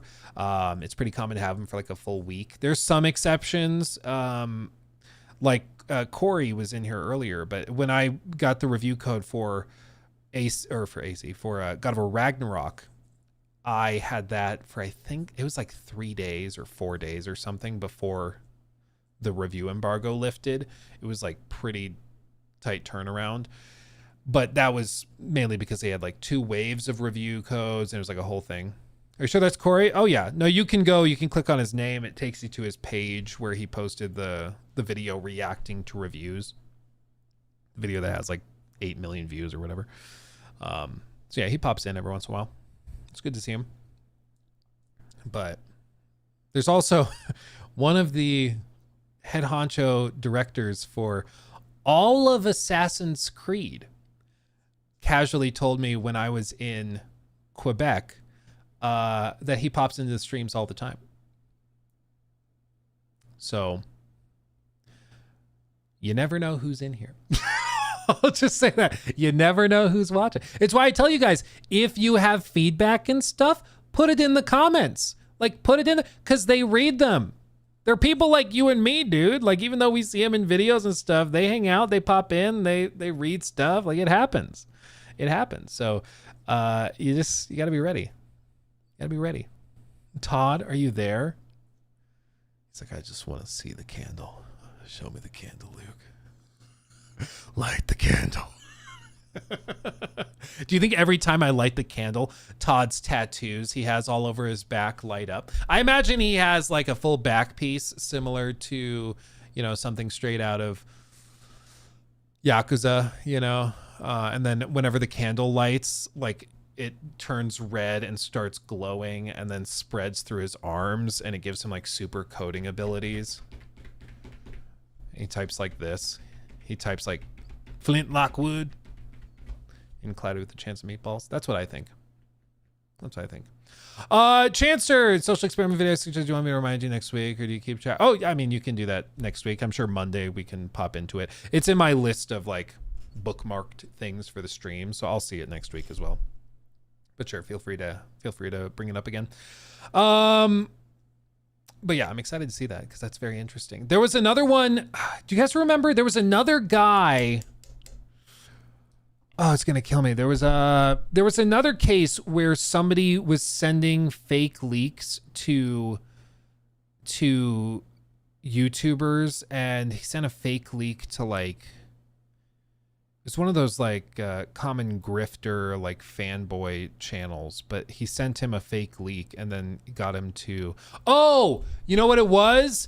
It was I think it was Smash JT, and it was during AC Shadows, and a guy sent him a fake leak about the story of AC Shadows, and it was just something stupid and made up that like the story is super duper extra woke and it's blah blah blah, and they told him all this stuff, and he made a video within like 20 minutes of receiving the info. And like blasted it everywhere, and then the guy that sent him the fake message was like, yeah, so I made all of that up. I wanted to see if you would actually run with just a single anonymous message and report it like it was fact, and you did. And like it was the whole thing. Yeah, that's definitely what it was. Anyway, it happens every once in a while. You got to be careful. I've received stuff from people, and sometimes it's like, okay, like you sent me a picture of your company ID, you holding it to your face, and then like a piece of paper written on it like, "Hi Luke," and like you send me something like that. Okay, I'm pretty sure this is real. But even then, I won't talk about that stuff unless I hear it from like a couple different places, you know. Otherwise, you run into situations like that, you know, where you just get trolled into oblivion. Yeah. It's just stupid. Let's see. Did I catch up on all these? Spencer, thank you for the 2 again. Please ask ChatGPT to make Todd Howard as a Pope. Dude, we've tried. The ChatGPT and the Grok image generation is not great. We tried to have a Severus Snape generated that looked like Nicolas Cage. It didn't really work. Why we were doing that, you ask? Great question. I'm not going to tell you. For my own private collection. Do you think the current Rocksteady team even have it in them to make a good single-player Batman game anymore? Current team? I will just say I have no reason to think they are still capable of making a like Arkham Knight. I would love to be wrong. I would love to be wrong because I would love another one of those games. But as of right now, you're only as good as your last project, unfortunately, is kind of how most people view it. And if you just made a colossal flop everyone hated, like you thought that was good. That's what worries me. You know, like you thought that was good. Like is that one friend from college who made a really inedible soup that one night we had a Christmas party, is that one friend capable of making a delicious beef stroganoff? Probably, but I wouldn't count on it, you know, because the last thing I tried from them was not that edible, you know. I'm still scarred by that soup. I don't even remember what kind of soup it was. It was rancid, dude. It was rancid. It was terrible. Anyway. Well, fam, we've been going for what, 3, almost 4 hours. So I think I'm going to call it there. We've got some stuff to sort out. Go watch the new video on the main channel. I went through all of our sources and I put forward a case, kind of like we discussed on the stream on Wednesday. And I put forward my case for why I think Fallout 5 is probably not next, and we might be waiting a good long time for that. So go check it out if you are interested, because I think we put a compelling case together, okay? Go check it out if you haven't already. Until next time, my friends, we'll be back on Monday, rocking and rolling. I'm sure we'll have more stuff to talk about, either with Bioshock or Mafia, because that's coming up soon. But until then, my friends, stay safe. Have a wonderful weekend. Thank you, everybody who sent in super chats, members, subs, all of that stuff. You guys are amazing. I appreciate the gosh darn heck out of every single one of you. Next week's going to be a fun week. Tell you what. Valhalla. Assassin's Creed Valhalla. I got you. Have a great weekend, everybody. Have a great night. I love you. See you soon. Hugs and kisses. Bye-bye.